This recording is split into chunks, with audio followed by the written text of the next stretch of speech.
Hello and a very happy new year to you all. It's round 6 of the DVV Trophy, the GP Sven Nys from Baal, live here today on GCN Racing. If you're anything like me, glass of milk and in bed by 8 o'clock to be on full form for the race today. If you had a big one, then I'll try not to shout too loud today. Thanks for your company. Welcome along.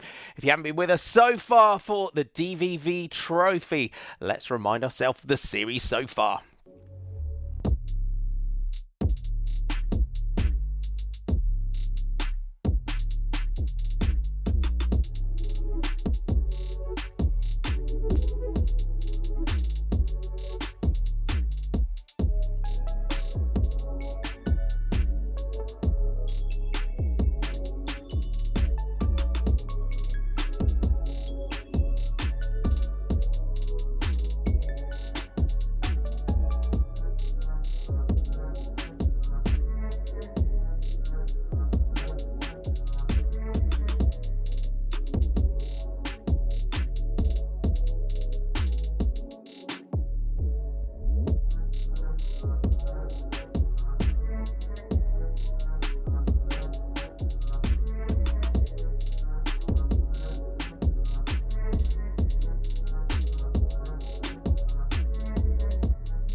What a great series we have had so far. You just saw Celine, Carmen, Alvarado there taking that race in low and out. And good news that the Lucinda brand that you saw go down there on that bridge just after the start is back and racing. And today it's Nikki Bramier that joins us in commentary. Welcome, Nikki. The last time you were with us, you were expecting a baby, and Ida is now here. Yeah, she's here. She's doing well. And yeah, it's been a bit of a crazy month for us. But yeah, loving every second of being mum. I can imagine. Now, let's go back to some racing. Last year, you were on the podium in this one. It was Yolanda Neff that took the race. She's just had a bit of a crash, and we really wish Yolanda Neff in her recovery. What can we expect from this course? Because the GP Sven Nys, it's around Sven Cycling Centre, so it's a sort of course that's there throughout the year in most parts. The course of Baal is, yeah, it's like a perfect cross training conditions. It's like an amazing course that's set up there all year round. So to go there and train there is really good throughout the year. And it's a real super tough, heavy course. It's something along the lines of Alvarado, Namur. It's hilly, heavy going. There's a lot of different obstacles, and it's always technical and usually quite muddy, no matter what the weather's been. So I'm sure we'll be in for some fun, hard racing today. Now, we've already had some racing today. It was the next round of the Helen 100 series, and we had another good winner. So the race got underway. Lots of riders from all over the world have had assembled and descended on Baal for this one. And Nikki, the Americans have sent quite a big contingent over, which shows just how important this is. And it was Madigan Monroe, who we see here, the Pan Am champion that managed to get clear in the race. So important for the junior women this series.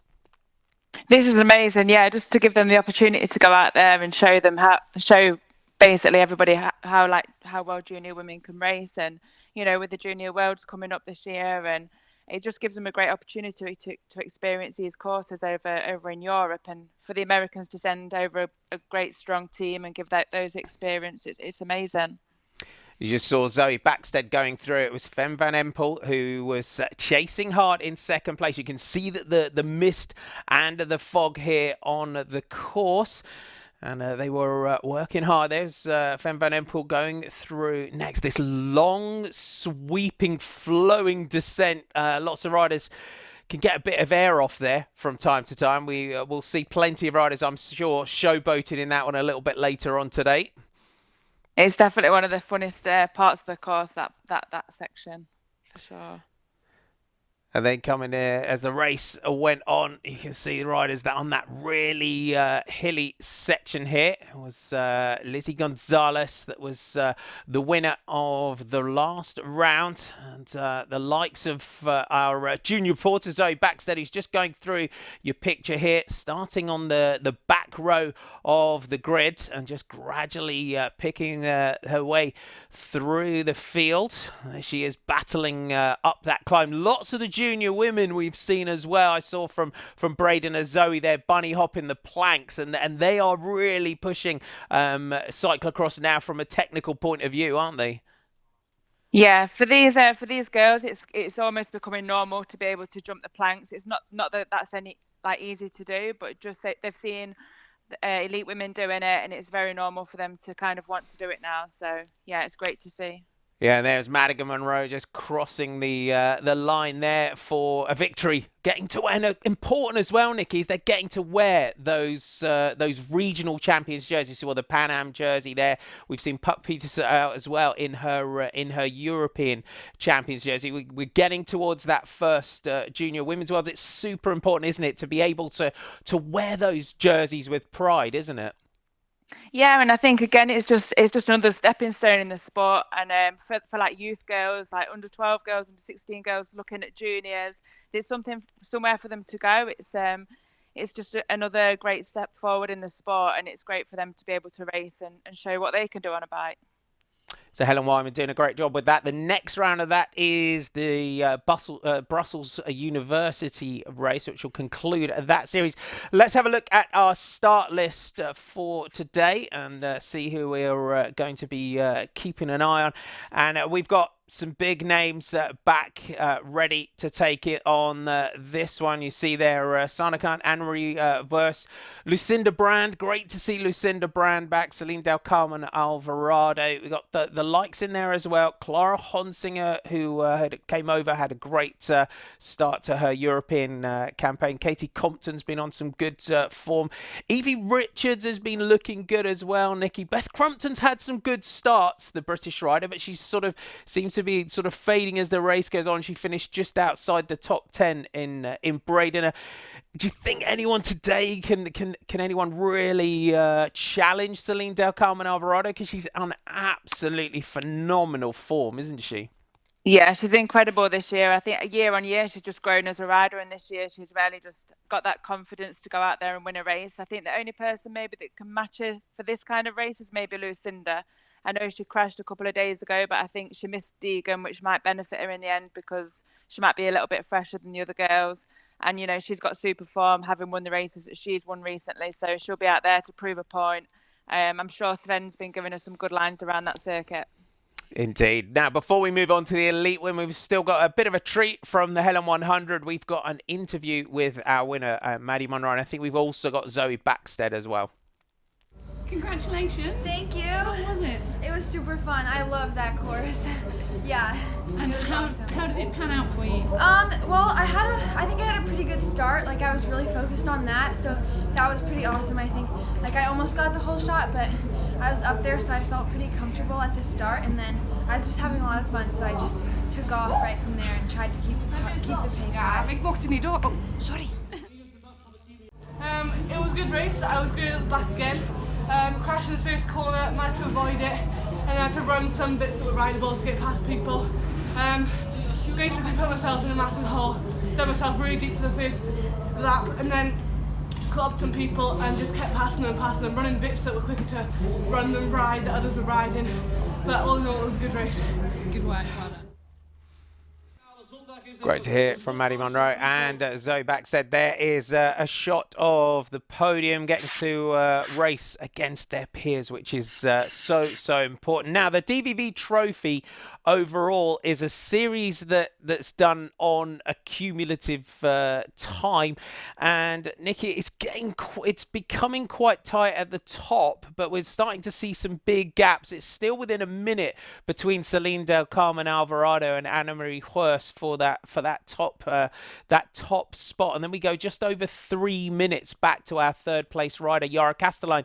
With the DVV Trophy, is it something when you're in there again, you're always so aware of chasing those seconds, even when you might be a little bit further down from a time perspective, because you finished second and third overall in this series. Do you have to approach it completely differently to, say, the Super Prestige or the World Cup? I think in one way it's the same as any other race that you go to, just because, you know, you're always trying to, you know, be at the front of a race, or try and close the gap to the person in front of you, or try and make the gap bigger from the person behind you. But then, yeah, you are always chasing those extra seconds, because you know at the end of the series there's a lot of prize money to be won. So if you're up there and it's very, like, a minute isn't that far to close the gap, if you've got 3 more races to go, anything can happen. People can have punches. So you're always fighting for that extra second or two, for sure. And looking down through our top 10 at the moment, it's Los Celes that rounds out the top 10. There's 16 minutes now separating that top 10 overall.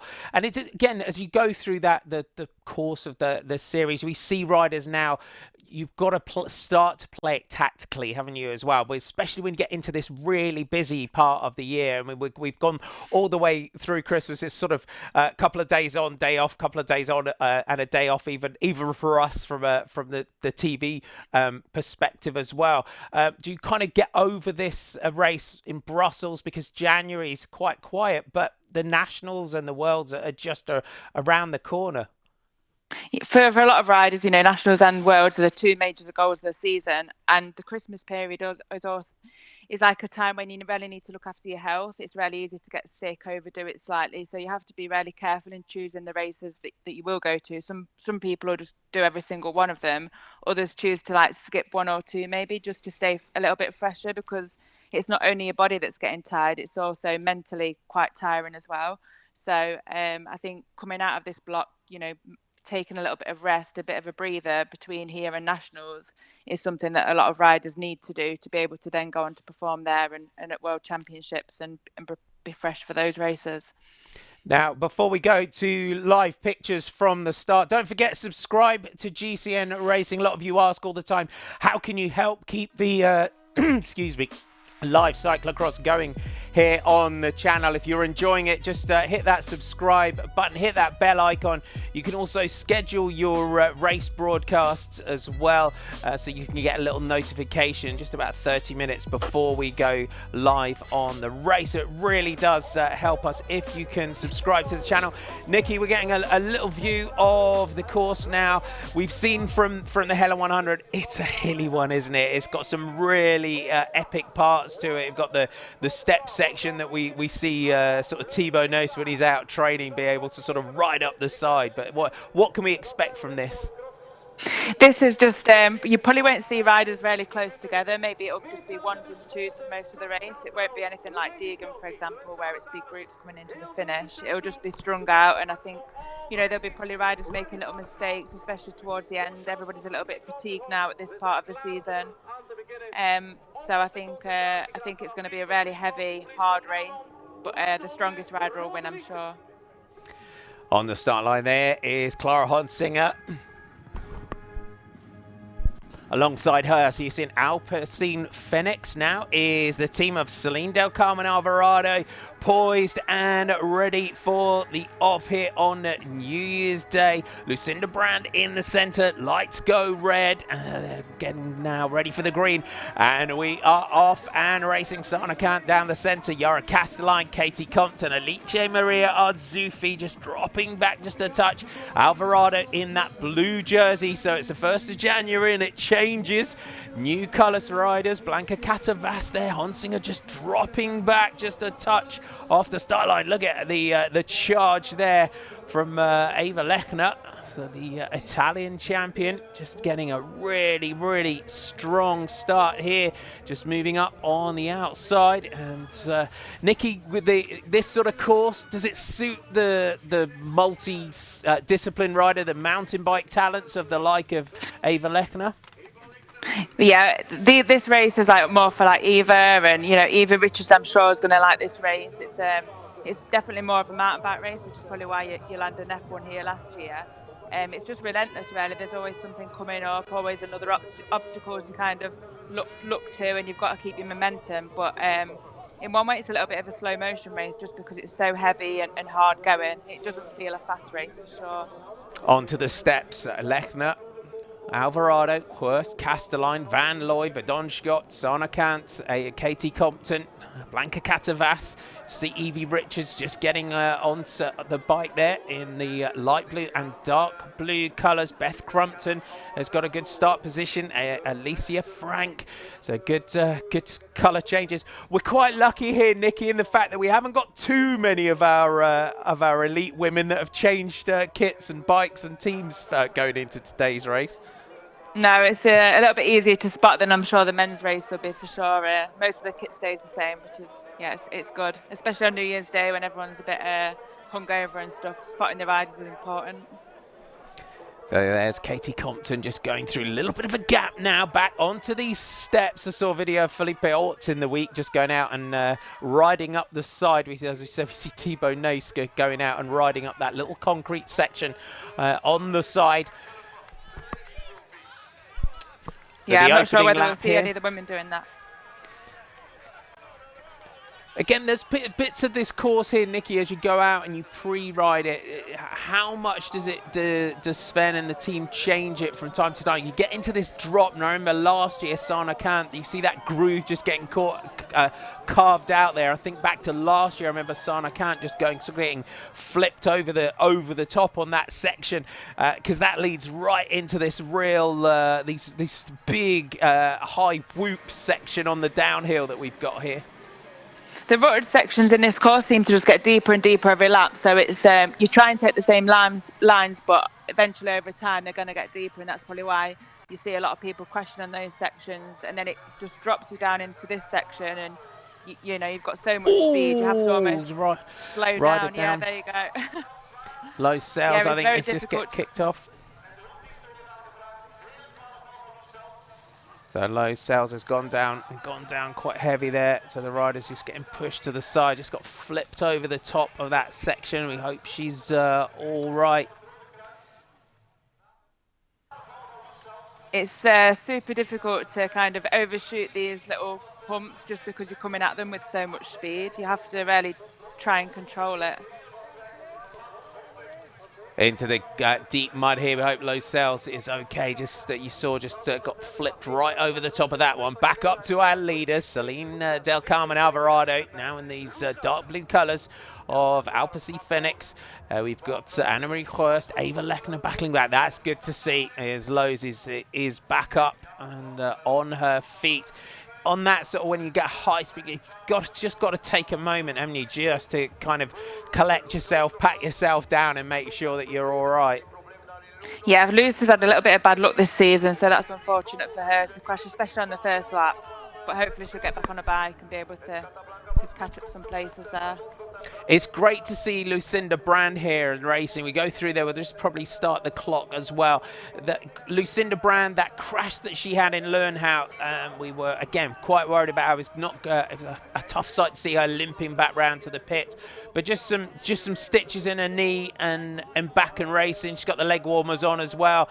When you're in that position, you've just got to take the time and you just ride in, make sure that you're all right. You've got to protect the cuts, hence why she's got the leg warmers on. Making sure that you get no mud or anything into those cuts. At this part of the season, it's like I said before, with all the major goals coming up, like, you know, Nationals, Worlds, that'll be on her mind, and I'm sure she'll be going out there to get that Worlds title this year. So for her, just to make sure her body's okay, make sure she's recovered before she comes back and starts racing again, that'll be her priority. But you really have to look after yourself at this time of the season. You do indeed. So if you're just getting on board, welcome. Happy New Year to you all. We are here live on GCN Racing, the GP Sven Nys from Baal. Round 6 of the DVV Trofee, and it's the first two riders in the general classification. Many sprints we've seen between these two riders so far. It's the Toyota's quick start sprint that they were going for there. You saw Anna-Marie Hurst just trying to outsprint Celine Del Carmen Alvarado, being two of the riders of the the season so far. She had a solid year as Ava Lechner. Yara Castelline took a morale-boosting third place in Diegem in the night race. Ellen Van Looy's got a good start here on this one. Thanks for getting on board over on the forums as well. If you want a little shout out, just put your name on where you're watching us today. Katie Compton and Laura Verdonschott just get up there. Sana Kant, little gap back to the world champion, and then Evie Richards from Trek Factory Racing, just out the saddle behind Alicia Maria Arzufi, Alicia Frank. We've got Karen Verheesterath and Clara Honsinger. Is that Ruby West just coming into our picture, potentially? One of our Canadian riders just getting in there. And these two so far, they've been a phenomenon again so far this season. But if it comes down to any kind of sprint today, Anna-Marie Hurst from the races so far, she knows she's got the measure of Alvarado. Alvarado already was probably thinking, I've got to get rid of Anna-Marie if I want to win this one today. Yeah, Celine is super strong, and obviously Anna-Marie is very smart, very clever. She knows what to do in a race to win it, and it's really great that they're leading the race at the minute, and they want to capitalise on this gap straight away. So you can see they're just working together to try and make that gap bigger. There's your result of your Toyo Tires quick start. Celine and Carmen Alvarado, Anna-Marie Hurst and Ava Lechner as you go into this tough climbing section on the course. So just put this one as one of your places to visit, the Sven Nys Cycling Centre here in Baal. It's here all year round. And there's Lowe's, I think you can see there, has just called it a day after that heavy crash, which is it's a really real not shame. good for her. Yeah, a real shame. Yeah, especially considering how the season's been already. She will have, that would be disappointing for her. We're starting to see. She's okay. Yeah, we're starting to see, aren't we, this season with the development year on year of Anna-Marie and Celine and the other riders that we've got, and Lowe's and her cousin Sana Kant. They've been so used to, haven't they, over the years of being able to almost dominate in a way, but there seems to be a complete. They're starting to see a maybe, would you say, a generational shift between some of the younger riders now, such as Anna-Marie and Celine in those early 20s. Yeah, I think one of the reasons is just these girls have raced year in, year out for the last, 3 or 4 years. They know what each other can do. They've been pushing each other. You see them out training a lot together, and they're just pushing the sport forwards. And it's almost like the older riders really have to maybe step up the game in the summer, looking forwards to try and keep up with them. It's great for the sport. You know, it's definitely going forwards. Lucinda Brand just moving up, so just taking her time, and this is it's heartbreaking to see. Low Sales looking, as you can imagine, looking pretty upset after that big crash that she had. Through the line, and it's Anna-Marie Hurst that leads through after lap 1. That gives you your lap time, so 9 minutes and 14 seconds with Alvarado. Then we've got a gap back to Yara Castelline of just 11 seconds to Castelline. Then Brandon Lechner go through next, and then your next group, so they're at 15, and then Van Looy, Blanca Catavas and Katie Compton are just going to be in about the 25-second mark behind them. Laura Verdonschott just going to be around just over the 30-second mark here. So that's you're down to 9th. Evie Richards is going to come through next, just around the 40 seconds or so. Our two leaders here, everyone out and enjoying this one. There's Alicia Maria Arzufi, Clara Honsinger with Alicia Frank.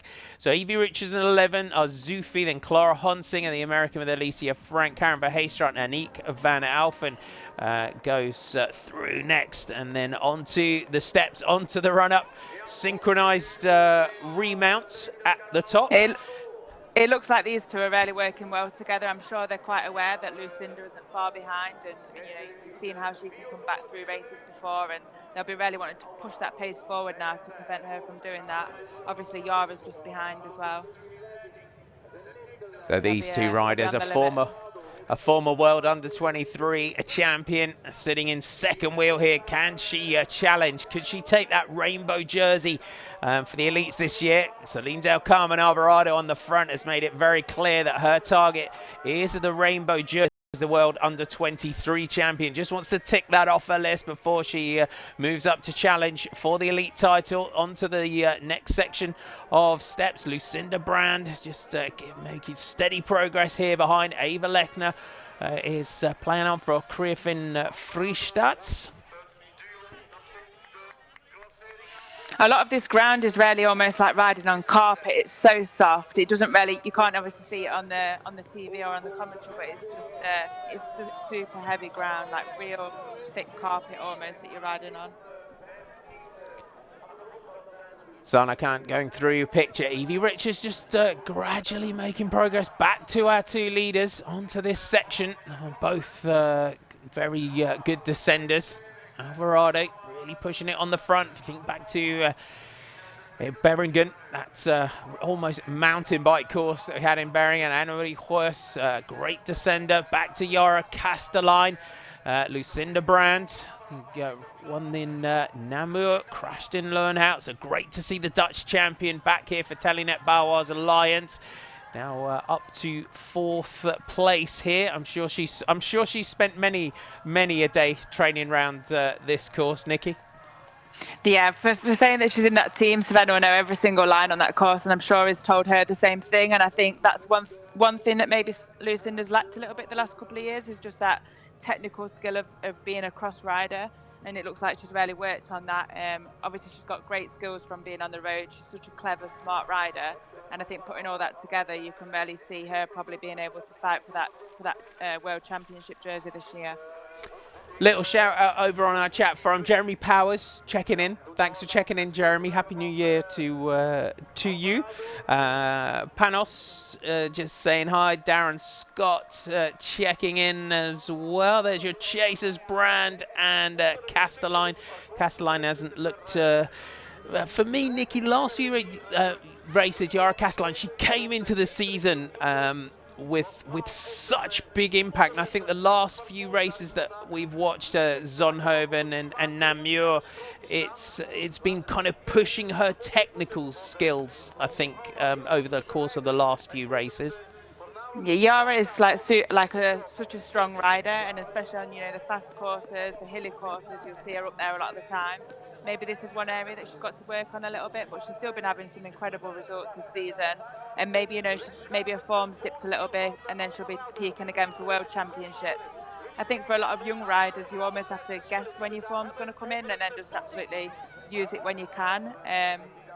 But for her, she's had an incredible season, and maybe we'll see her peak again for Worlds.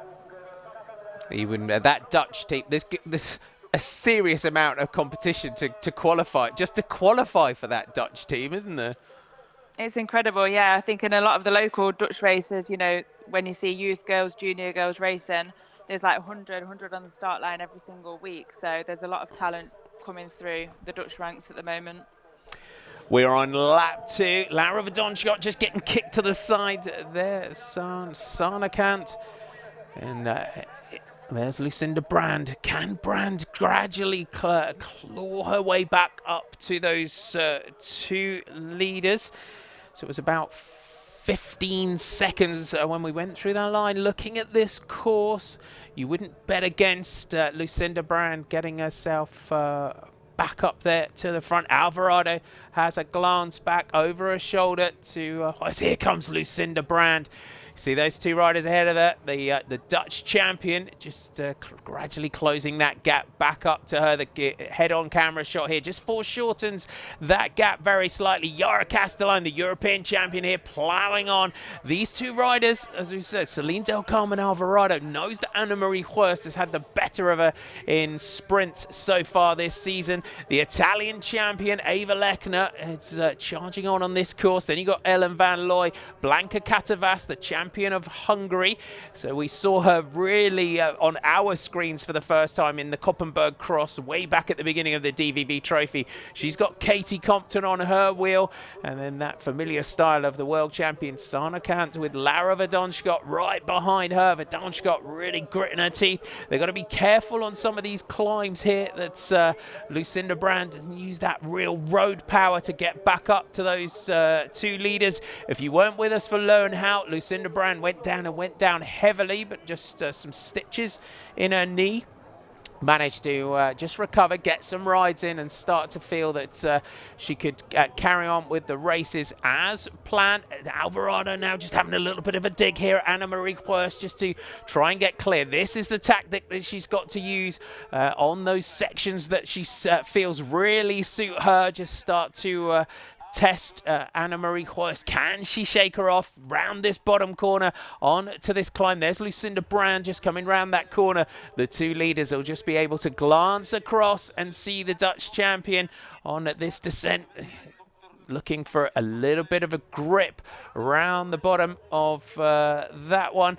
Nikki, just quite a good tactic there. Look, watching the line there of Lucinda Brand compared to Yara Castelline, going along, just trying to carry as much speed into that bottom corner, looking for as much grip as possible before she kicks it up this climb.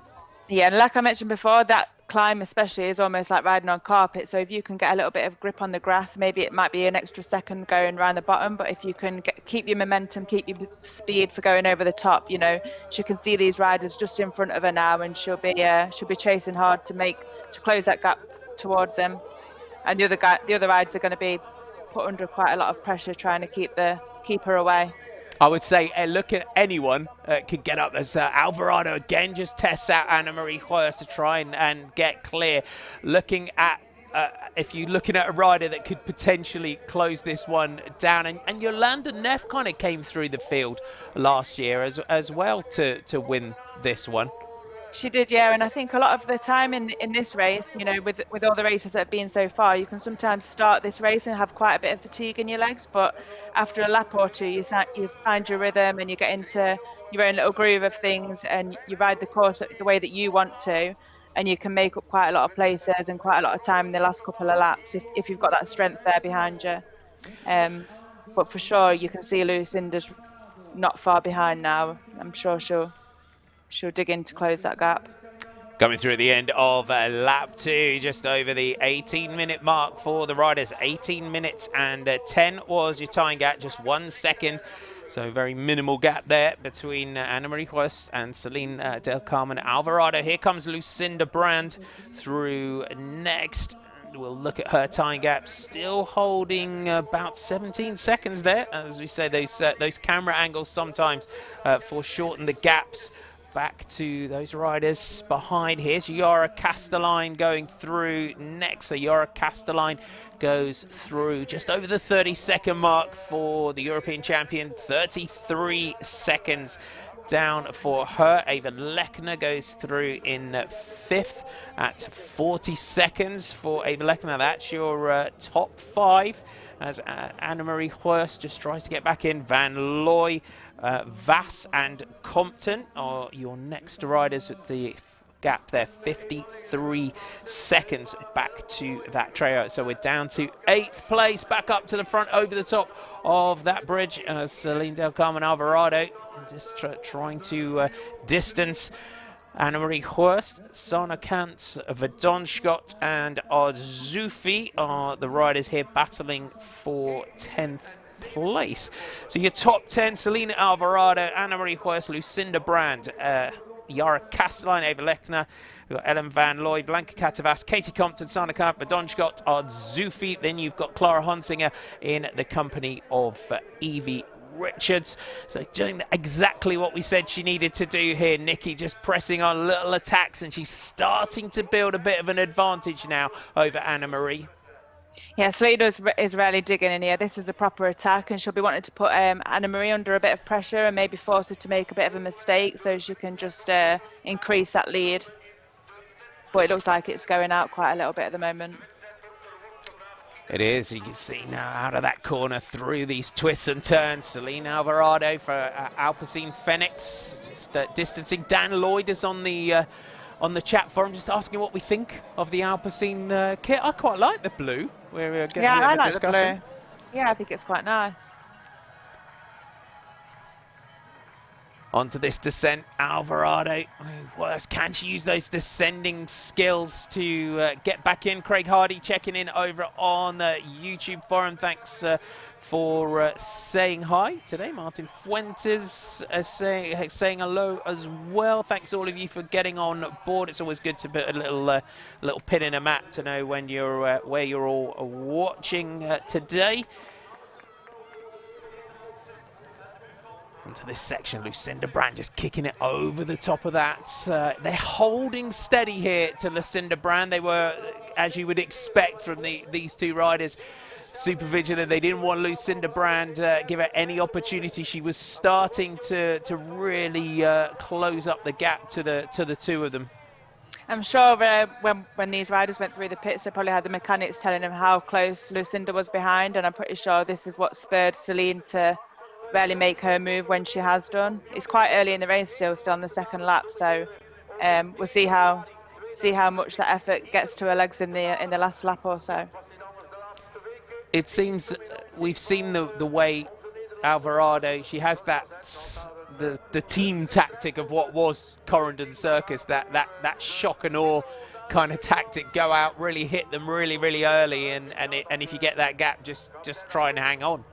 Yeah, so much of cross is about like mind games, and if you can make somebody else think you're going that little bit faster those first couple of laps that they can't really keep up, then you've already won the race, and that's without even making much more of an effort on the bike, simply by just having that confidence to go for it right early on.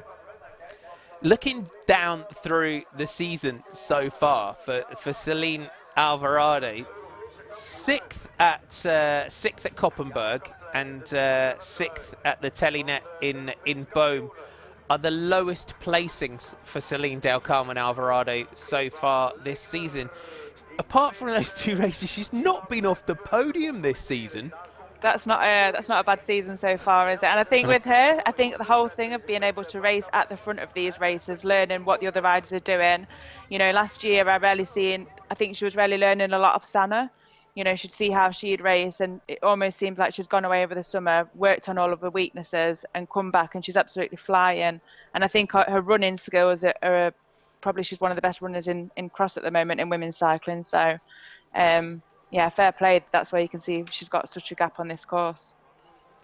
There's your gap from your rider now in the blue on the right, Celine Del Carmen Alvarado. Anna-Marie Horst chasing behind. Thanks, saying hi over on YouTube. Scott Larson, thanks for checking in. Lots of you around the world here on New Year's Day. Welcome. It's great to have you all aboard. Charlie Fisher checking in from Belfast. Johnny Solberg coming in, checking in from Finland as well. Thanks, all of you, for saying hello. Anna-Marie Horst, you can see with the riders with the leg warmers on. There's the bike of Lucinda Brand just coming into the picture. For Anna-Marie at this point, would you say getting Lucinda Brand, then you need to be good to combine together to try and close this gap back up to Celine? I think Lucinda will just go straight past Anna-Marie if she gets up to her. I can't imagine she'd wait for her. Or Lucinda's the kind of rider where nothing is going to stop her. She'll absolutely give her all. And she takes so many risks in races, and that's why she wins a lot of the time, because she isn't scared to crash. She'll just absolutely go for it if she can see the wins just around the corner. So, yeah, I mean, Anna-Marie looks like she's suffering a bit at the moment to me. There's your gap, Lucinda Brand. We were worried about the injury of Lucinda Brand, but she's back and charging on here, chasing down that second spot on the podium. And just asking people asking over on YouTube, what do we think of Blanca Catavas and her progress? I think from my point of view, Nikki, I don't know about you, but the Hungarian champion, it's great to see another flag up there in the top 10, which I'm trying to find as much as I can about her. Another young rider, just 18 as well. Yeah, it's incredible. It's amazing, really. And obviously, I'd never really heard of her last season, and she's really come into these races in Belgium, and she's stepped right up. And and fighting. And I'm sure over the next couple of years we can see her, you know, winning some races over here and fighting for that podium week in, week out. Yara Castelline from 777. It's going to be interesting to see after this, the end of this season, be looking at the likes of Blanca Catavas in those World Championships to come, and Lucinda Brand going wide on the bottom corner. All rider down on that same spot there as we saw Low Cells go down. So we're just having a little bit. It's Famke van Water shot that's gone down. Ooh. Yeah, I think there's a line there, and it's just kind of making them go across to that barrier, and yeah, that looks pretty painful. Sure, she's winded there. So Famke, hope she's again, hope she's okay. And the riders coming down have got to be. It's trying to catch a glimpse of the rider as well when they go over the top of that one to try and avoid them. Our leader is Celine Carmen Alvarado, the sensation. The Dutch rider exits that corner up to the planks. We're on lap 2, and now Lucinda Brand, as Nikki said, would go straight past Annemarie Hurst, and she's done exactly that. Yeah, she's obviously been coming at her with a lot of speed, so she's not going to want to back off and kind of wait for her. She's going to just want to keep in her own little rhythm, and I think riding this race from the front is definitely a benefit. You know, you can see your own lines, ride your own lines, and you're kind of just in time trial mode at this point. The Telenet Bauweiser Lions rider, Lucinda Brand, so she races, she'll now race for the race cross for Telenet Bauweiser Lions onto the road with Trek Segafredo on to lap 3 of 5 for Alvarado. As I said, what a season she is having so far. The sort of results so far this season for Celine Carmen Alvarado. When you look, we start to look down through that program and look through those results, and even in terms of victories, first in heated, first in Rue de Vore, first in those under 23 European Championships, first at the World Cup in Koksijde. She won the Houghton Cross, also won the Ozen Cross in Lowenhout, second to Annemarie Hurst in Diegem, got out sprinted for that one. For a lot of riders, that's a good career this season that she's having so far. Definitely, and you often find with these young riders after racing for a few years, they really come into their own, and they know their weaknesses, they know their strengths, they know the courses, and they're just really able to put everything together for a season. And having every race is incredible for them, and they're able to race on, you know, fast courses, technical courses, sand. She's a real all-rounder, Celine, and yeah, she's obviously absolutely flying at the moment. Little dab of the foot through that section. We don't see her but make very many mistakes very often looking down through our top 10. So Castelline goes through in 4th, Lechner in 5th. You can see the gap now, 122. Blanca Catavas, then Katie Compton, and going back to Ellen Van Looy. This is good.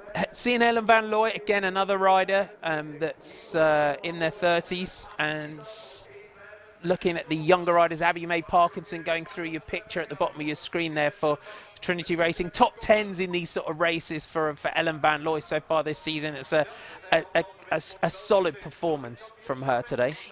Yeah, and it just goes to show the level of the sport at the moment. You know, Ellen was up there a lot more last year, and you can see these younger girls have really gone away, worked hard over the summer, and kind of not just matched the older riders, but just surpassed them at the moment. And it's almost for the older riders to kind of take a step back after the season, have a little look at what they've done before, and then, you know, try and work out a way to keep up, really. When you're in this situation and you're in the pit, so you get, as a pro, do your mechanics, are they giving you time checks as well when someone like Alvarado's clear like this, to give you a solid idea of what you're chasing? Yeah, they can give you time checks, you know, tell you, you know, what everybody else is doing in the race, kind of just give you one word, kind of little words to give you so that you can listen out for them. And you almost block everybody else out in the pits, and you're really just listening for your own mechanic. Or you can have somebody around the course that can give you a little bits of information as well. But I think on this course, because it's so backwards and forwards, you can kind of have a little look across like Celine just did and see where the other riders are. In terms of this course, looking at the type of mud, tyre choices, tyre pressures for riders today? most riders will be on Rhinos, you know, kind of mud tyres, that, you know, the Limus. You just need that grip on this course, and I don't think I've ever ridden on Typhoons here. I think I've always raced on Rhino, no matter what the weather's been, just because it's always seems to be muddy here, to be honest. There's your chasing group. The battle for second and third spot on the podium between Lucinda Brand and Anna-Marie Hurst. Celine Alvarado getting clear. Lucinda Brand ups that pressure, forces Anna-Marie Hurst now to battle back. You can see how much she's fighting to stay with her. Yara Castelline on the descent. Again, you just got to watch your lines on this descent. We've seen a few riders kicked off there. As Jolien Verschuren just getting lapped here by Celine Alvarado. And for Jolien, after the treatment, coming back from the brain tumor that she had, just taking her a while just to get back into racing. It'll take her a season or so just to find her groove again. Yeah, she was always a good rider, kind of in the real hilly races where it wasn't that technical anyway. So this is probably going to be hard for her, no matter what kind of what she'd ever done before. But definitely having that season out and, you know, going through what she has gone through, it's obviously played quite a big part in her coming back. And I think just for her to be racing again is quite an achievement. So hopefully she'll improve year on year now. But yeah, at the moment you can see she's still struggling a little bit.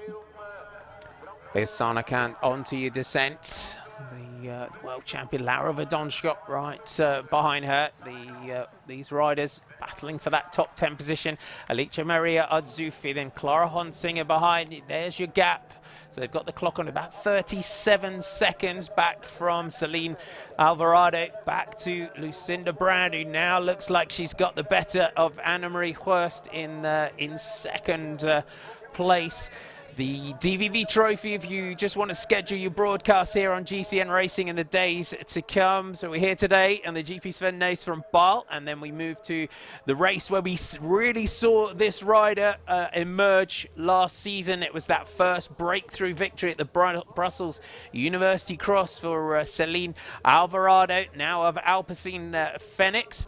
And what a season she has had. And it was that race, kind of thinking back to that one, new course. It was a really good race. It was great to see her come through. And when you see a rider like that emerge, and as we always say, once you get that first big victory, that confidence just grows, doesn't it? And she's gone away and worked so hard over the course of the summer to come into this season with this sort of form. You have to really believe you can win in these cross races, and I think last season she had a few seconds, a few thirds, and then that one was a real moment in her career where she thought, actually I can win races, I can do this. And then I think she really was disappointed at the World Championships when she finished second at the under-23s, and I think she was so disappointed that she probably used that to fuel her fire and really dig in. And you know, those training sessions, I'm sure she made every single one of them count this summer. And usually with cross, it's what you put in the summer that makes the winter. So she's obviously worked super hard, and you can see that condition stayed throughout the whole season. Brand just going past Verschuren here. Lucinda Brand has got that gap just over that 30-second mark to Celine Alvarado. Anna-Marie Hurst has dropped back behind her. They're getting chased hard from that group behind, back to our leader, who will not be far away from getting that belt on the final laps here on the GP Sven Nys in Baal. Thanks for tuning in to our coverage today. Great to have Nikki Bramier with us in commentary today. When we look back to last year, it was Jolanda Neff that took this one from Sarnakan. Nikki on the podium last year in third in this one. Lois Sells fourth, Ava Lechner fifth, Katie Compton, Katie Keogh, Laura Verdonschot, Sophie de Boer, and Jennifer Jackson was your top 10. When you look back through the history of this race, Daphne van der Brand back in 2012, the legend that is Daphne van der Brand. Katarina Nash took it in 2013. Katie Compton in 2014. Back to Katarina Nash in 2015. Sarnakan in 2016. Mariana Voss in 2017. Katie Compton in 2018. And then Jolanda Neff bunny hopped her way to victory last year. So Celine Alvarado, Nikki's going to add her name to a fairly well-known group of riders on the roll call of honour here. Yeah, it's a definitely a strong rider's course, and you know you can see her attacking out of every single corner. Still, she's not giving up. She's not kind of just settling for I'm going to win this race with the gap I've got. She wants to keep pushing on for every single second. Yeah, you can see she's just flying through those muddy sections. She is indeed. There's your third placed rider on the podium. Alvarado just about to dismount for the planks. I've got to give a shout out to 7-year-old Amelia, who's a 7-year-old cyclocross rider. Thanks, Rob Simpson, for your message over on our YouTube chat. So good to see Amelia watching. Never misses a show, apparently. And I'm sure, Nikki, watching, got to be out there being inspired by these riders here. I'm sure we'll see Amelia out there in years to come. I'm sure we will, along with a load of other young girls. And yeah, they'll be fighting for these junior races in a couple of years, I'm sure. It's interesting to see actually quite a lot of the course is more rideable this year. There was a little bit more running last year when it was a little bit more muddier. The section just before they're coming into these planks was all running all the way up, and they're managing to ride that this year. So yeah, that's interesting. Bell lap for Celine, Carmen, Alvarado, Lucinda Brand in second, Anna-Marie Hurst here in third place. Just trying to find her way back up to Lucinda Brand. A little replay through that muddy section. Just gets kicked across, chooses the rut, and then the nature of cyclocross gets kicked across to the right. Let's have a look at our time gap for our second place rider as they go through. So 44 seconds is our gap back now to Lucinda Brand. Anna-Marie Hurst is the next rider going through, and she is going to be just under the minute now, 57 seconds. But what a phenomenon this rider is. Celine, Carmen, Alvarado, those new colours of Alpecin Fenix. I don't think there's a better way, Nikki, to deliver for your new sponsors than starting the 1st of January with a victory. No, definitely not. It's definitely starting the year with a bang, and they'll be made up, and I'm sure Celine will be as well. Yara Castelline goes through the line next at 1:23 for Yara Castelline. Eva Lechner, the Italian champion for Griffin Friedstadt, is next on course. And the camera's just concentrating on our leader here, Celine Alvarado, the Dutch rider, Katie Compton, and Eva Lechner. Compton has caught Eva Lechner, so Compton goes through in 5th, Lechner in 6th, Blanca Catavas from Dolcini, the national champion of Hungary. Another great day out for Blanca Catavas in 7th at 1 minute and 58 seconds for those riders. Ellen Van Looy goes through in 8th, and she's going to have to be careful of this this top 10 here. Looking at Laura Verdonschot and Sana Kant here for Ellen Van Looy. No mistakes can be made on this final lap. No, for sure. She'll know where everybody is just behind her, and she'll be fighting for those seconds and trying not to make any mistakes in these last few corners, last few laps, last lap.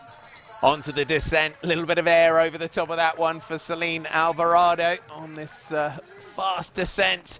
The canyon bike there of the under-23 European champion. So why she's got that bike, beautiful bike it is as well. Kicking on here, just gets into that rhythm once she gets clear.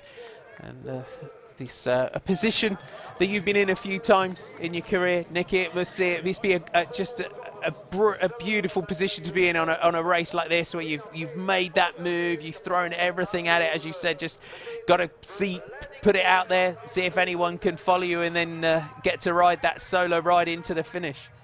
You can definitely almost just enjoy this last lap. It's almost like you're so focused, you're in your own little world, you know, you've got your lines sorted, you've got them dialed in, and you just try not to make any single mistakes. And, you know, all you can think about is getting to that finish line as smooth and as fast as you can. But it's definitely a nice feeling to be on your own on this last lap. It's a tough course here, but she has just been focused from the go in this one. Anna-Marie Hurst was with her for quite a while. Managed to shake her off the races that she's been out-sprinted by her so far this season, and Lucinda Brand as well.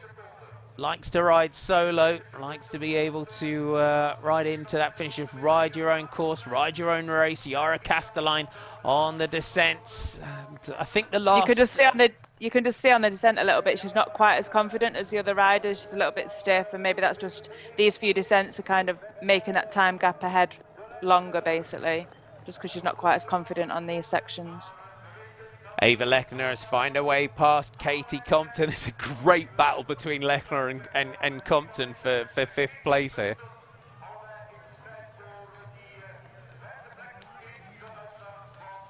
Little bit of air over the top. You saw a little bit of a shake of the head there from Katie Compton back to Blanca Catavas. There's a little bit of air over the top of that one. She looks like she's having some fun on this descent. Yeah, she does. Getting a bit of air. That's what you want. Ellen Van Looy for Telenet Bauer's Alliance. She's got the descent, so has putting a bit of an effort on that one. Just getting corrected over on the forum. Blanca Catavas, it's more close to Wash, apparently. Wash, apparently. We did try on our pronunciations in terms of our riders. There's your gap of just over a minute back to Anna-Marie Hurst. Alvarado looking across on the course just to see where those riders are behind. He's got the dark glasses on today. Celine Alvarado, in terms of the conditions, you can see fairly damp in the air, about 4 to 5 degrees Celsius. It's going to get a little bit cooler as the afternoon goes on, 41 degrees Fahrenheit to 39 a little bit later on in the day. 1 minute 30 back to Yara Castelline. It's definitely looking quite slick on some of these corners, especially when you come off the grass and you go on the road sections. You have to be careful not to just wipe out on there. Lucinda Brand out of that corner. Anna-Marie Hurst just trying to come back to her if she can. Last lap charge back to Lechner and Compton. That battle behind between the Italian champion and the American just behind her. Lucinda Brand, great to see her recovering from that crash in Lowenhout. Looks like when you get stitches on your knee, you've got to put that kind of clear discomfort that you'll have behind you. Yeah, it'd be quite uncomfortable for her. I'm sure even with leg warmers over the top, they're probably going to be rubbing on there a little bit. But I think she's had a great day considering she only crashed maybe 2 days ago. Maybe with a bit of recovery between now and the weekend, she can feel better again and kind of be a bit more competitive from earlier on in the race. It just shows how tough cross riders are, though, doesn't it? Yeah, they just get back up and carry on most of the time, don't they? So.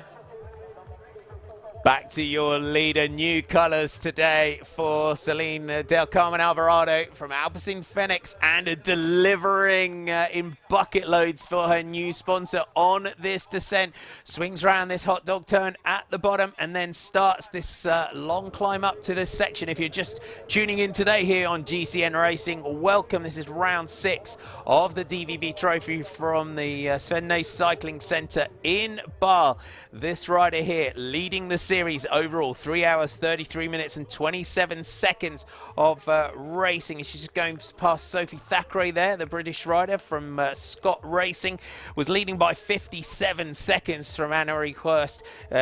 Going into today's race, she's going to extend that lead overall. If you're not familiar with the DVV Trofee, it's a series that's done on a cumulative time rather than points, so every second counts. It was 3:16 back to Yara Castelline. Alicia Maria Azufi was 4th going into today at 6:30. Ava Lechner 5th. Sana Kant in 6th at 8:22. Ellen Van Looy at 9:16. Kim van der Stine was 8th at 10:04. Katie Compton 9th. And then Low Sales was 10th into today. Low Sales crashing out early on after taking a big tumble on that descent.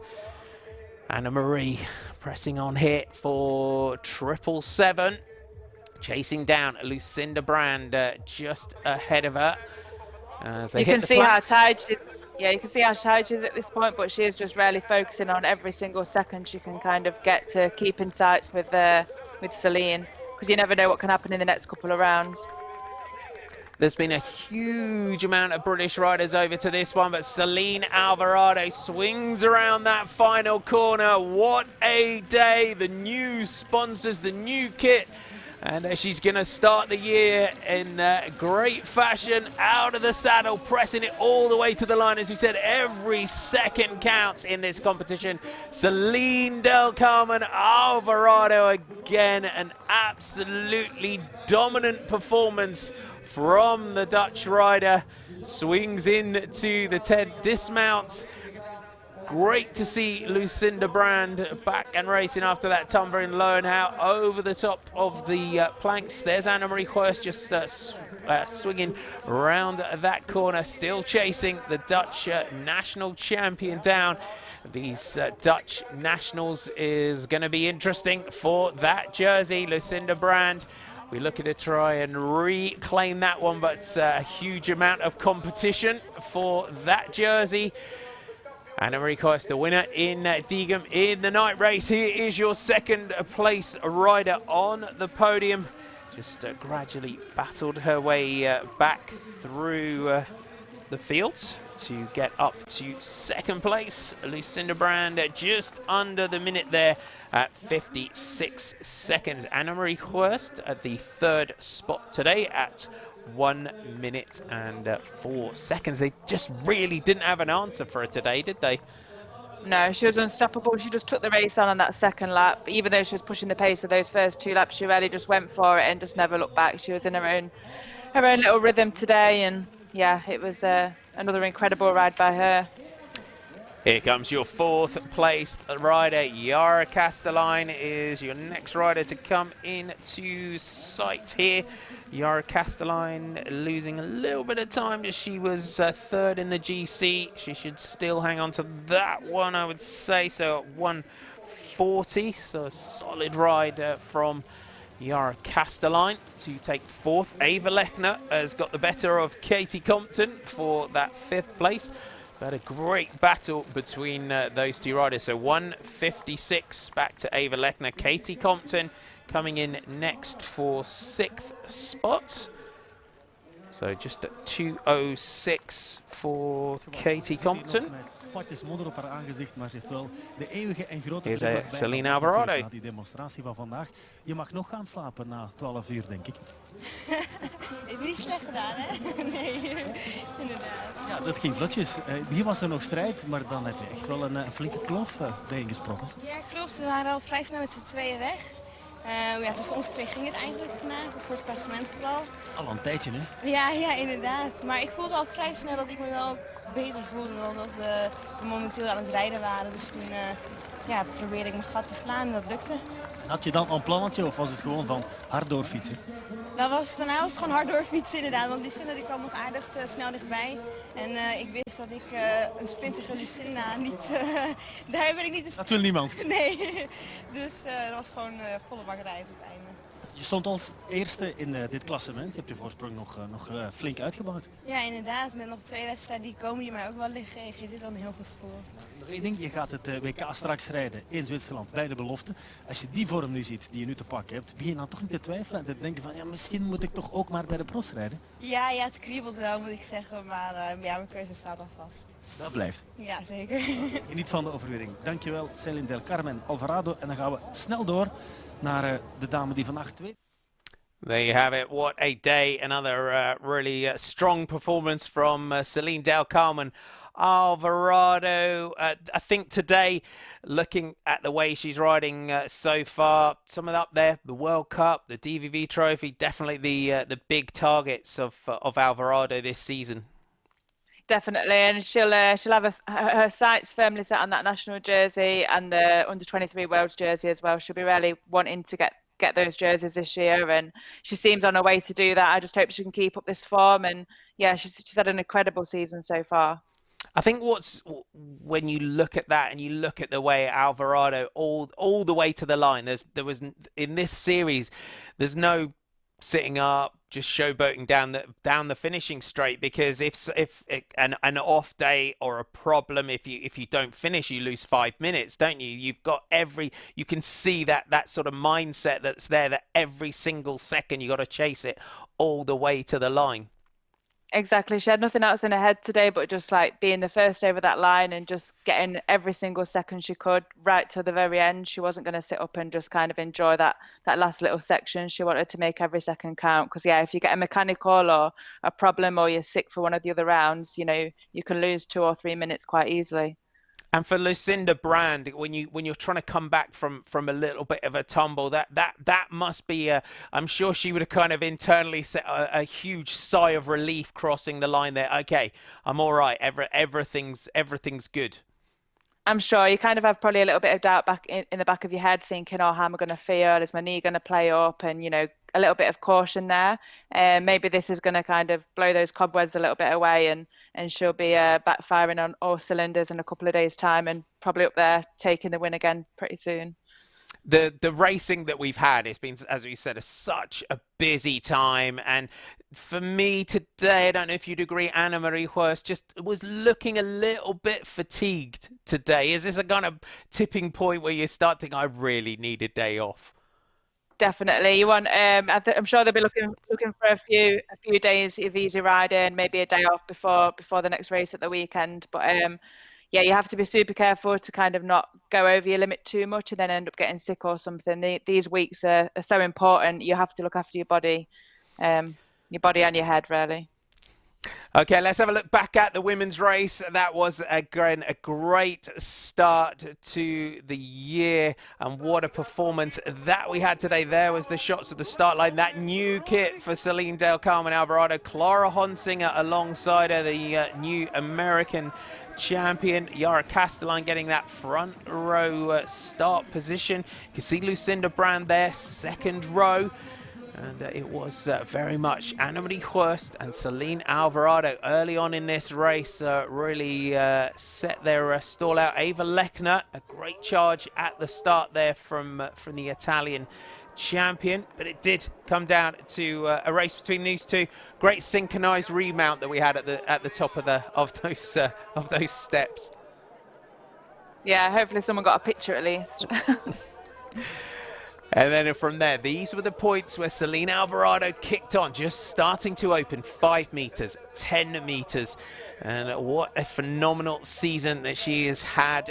Just 2 races we've counted so far where she's been off the podium or not on the top step of it, and delivering those new sponsors a great day. Lucinda Brand with those stitches in her knee, catching Anna-Marie Hurst just ahead of her for the 777 rider. She's had a very heavy program recently. The tough course that we've got here at the Sven Nys Cycling Centre, and up towards the line starts 2020 in emphatic fashion. She's got the Dutch Nationals and the World Championships to come in a busy month where we'll round out the World Cup as well. A phenomenal performance. There was your second place rider, Lucinda Brand from Telenet Bauer's Alliance, and then Anna-Marie Hurst rounds out your podium in third place. That's it. We're going to have a little bit of a halftime show. We are just over 20 minutes, about 22 minutes away from the start of the men's race. We've got a little bit of halftime entertainment. Nikki and I will be back just for the men. We've got a little comparison between your 1 and your 2 setup. If you're buying a gravel bike, one choice you're likely to be faced with is whether or not you go for a double chainring or a single chainring option, either 2x or 1x. Now, given that Shimano have just launched their first ever 1x drop bar specific option as part of their new GRX range, we thought it was high time to try and clarify just what the relative advantages of each system are, and then try and work out which one might be better suited for the type of riding that you want to do.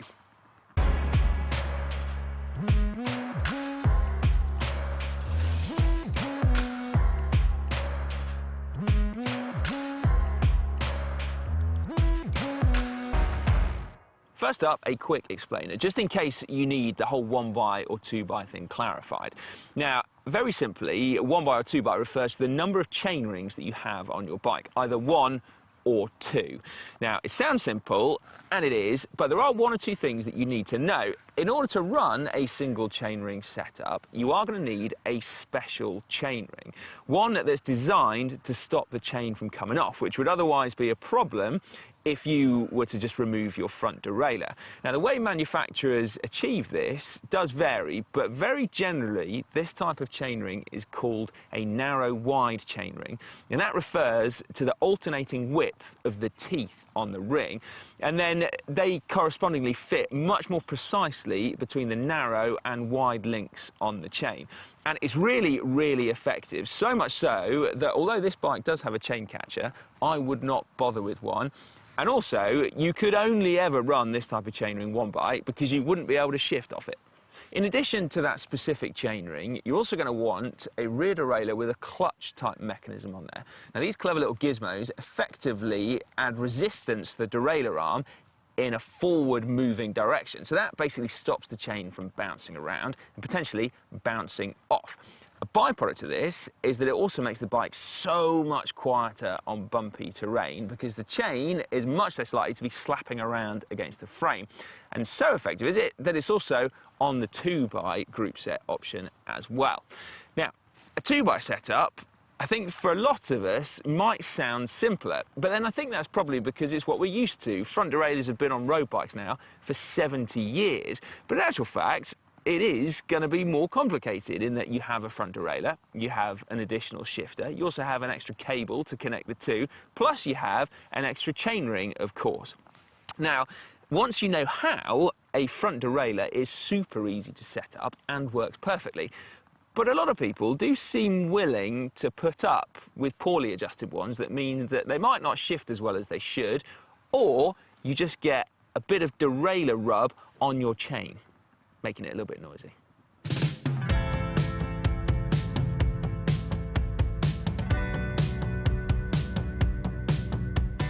Let's not dwell on that though, because as I said, when a front derailleur is set up somewhere close to correct, it works perfectly. So what are the advantages then of a 2x setup? Well, predominantly it comes down to gear ratios. You have double the number of gears on a 2x setup compared to a 1x setup, of course. Although, interestingly, or perhaps not, I'll let you decide, you actually don't get double the number of gear ratios. And that's because there's a little bit of overlap between the 2 chain rings. You have a wide range of gear ratios, in fact wider than ever on this GRX 810 chain set, because for the first time Shimano have created a 17-tooth gap between the rings, so this is 48-31. Perhaps most importantly though, you get smaller jumps between the gears on a 2x setup generally, and that's because you can run a closer ratio cassette at the back. So in this case, I've got an 11-34.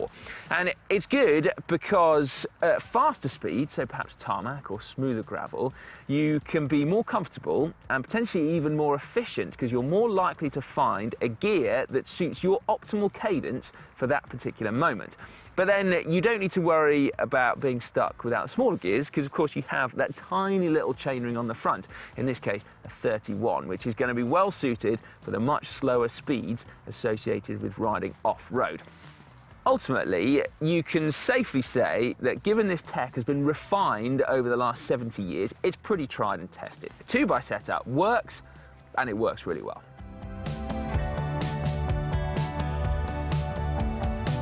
What about 1x then? What are its advantages? Why get rid of half of your gears?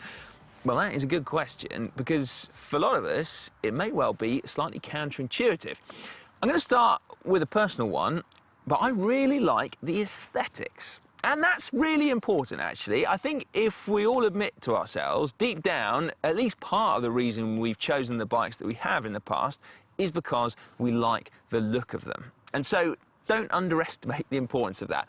And I'm not just referring to the view of the bike in profile either when I'm taking a bike vault photo. What I actually mean is when riding it and you look down at your legs pedaling, and it just looks so clean. I love it. And you might love it too, but then you might not. It's an entirely personal choice. Now, in terms of the performance advantages, first up, you will get rid of a little bit of weight, of course, because you're removing your front derailleur and one of the chain rings. It's not a massive amount, to get excited about, perhaps 250 grams if you factor in the cable that you can get rid of as well. One of the most significant advantages, and one not shared with road bikes actually, is that if you remove the front derailleur, you can fit wider tyres. Even with GRX, where the front derailleur and the chainset have actually been spaced out slightly, there is still an official restriction of 42 millimetres on the width of your tyres. When you remove that, a frame manufacturer can then fit much wider tyres in there. Now, at this point, a lot of you have mentioned already that if your chainstays are long enough, you can still fit in really wide tyres and a front derailleur as well. But here's the thing, a shorter chainstay bike does tend to feel a lot livelier and more responsive, even with wider tyres. And so that's why it's quite an important consideration. Removing front derailleurs has completely liberated mountain bike designers, and the same is kind of true with gravel as well, even if it's not quite so significant. Finally, you can use your left shifter now to do other things, like activate a dropper post. Seriously, yes. I mean, I do actually have a dropper post on my mountain bike now, and I think it's great, but personally I can't see the need for one on a drop bar bike. But then that's what I said about mountain bikes, and now I wouldn't be without one. So yeah, come back to me in 4 years' time and I'll probably have one. You might not be quite so slow on the uptake as me though.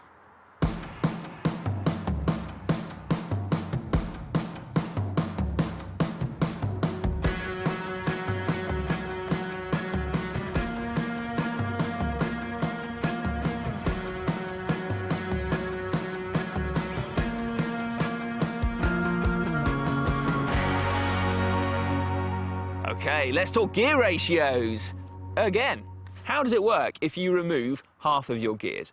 Well, in the first instance, you'll want a much larger ratioed cassette at the back. So in this case, I've got an 11:42 mountain bike cassette on there. With GRX, you'll need a specific rear derailleur in order to accommodate such a wide cassette on there. For cyclocross, it wouldn't be quite so important, but for gravel, you definitely want those easy gears just in case the terrain demands it. Because getting off and running with your bike isn't really that much fun outside of a cross race. And actually, if we're honest, it's not that much fun in a cross race either. An 11:42 cassette like this one with a 42 chainring will mean that you'd run out of gears at about 60k an hour as opposed to 70 kilometers an hour with a 48 toothpick ring. Now, that actually doesn't sound too important to me. I said it before, but I do tend to stop pedaling these days at about 60k an hour. However, I do know that a lot of people worry about that. At the other end of the spectrum, a 31-34 combo would allow you to stay on the bike at about 3 to 5 kilometers an hour, as opposed to 5 to 7 kilometers an hour for a 42-42. In terms of the jumps between the gear ratios, on road, they can feel quite significant, particularly if you're riding in a group and you're therefore not dictating the pace. But worth remembering the point that we touched on earlier, which is that with a 22-speed 2x setup, you actually only have, apparently, around 14 distinct gear ratios. So with an 11-speed 1x setup, you're only missing 3, even if it might sometimes feel like it's more than that. When riding off-road, though, and speeds are generally lower, you'll find that those larger jumps between the gears are actually something to be welcomed. It's a positive thing, because otherwise you do spend your life changing gear. And that's something that I found out when I was 16, and I spent ages saving up for a close ratio cassette for my mountain bike because I thought it was going to make me faster, when in reality all I did was spend every race changing gear constantly because I could never find the right one. It's a true story, that. Not a good one, but it is true. So if those are the advantages of each, how do you know which one to choose? Well, if you want a responsive, lively gravel bike with really wide tyres, you're going to need 1x on there anyway. So the choice might be taken away from you. Then, if you like the idea of the simplicity, slight reduction in weight, and then potentially also a little bit of extra robustness, 1x definitely has the edge over 2x. Then, of course, there's the important question of aesthetics, which is entirely personal. But 2x ain't dead yet. Far from it, in fact. It's tried, it's tested, it's more refined than ever, and as long as your tyre choice and frame choice doesn't preclude it, it is a fantastic option. I think a lot of people will still be swayed by those smaller jumps between the gears, but still getting that wider spread of ratios overall. Make sure to let us know which one you would choose and why in the comments. I'll be very interested to read those. And also, give this video a like and give us a follow.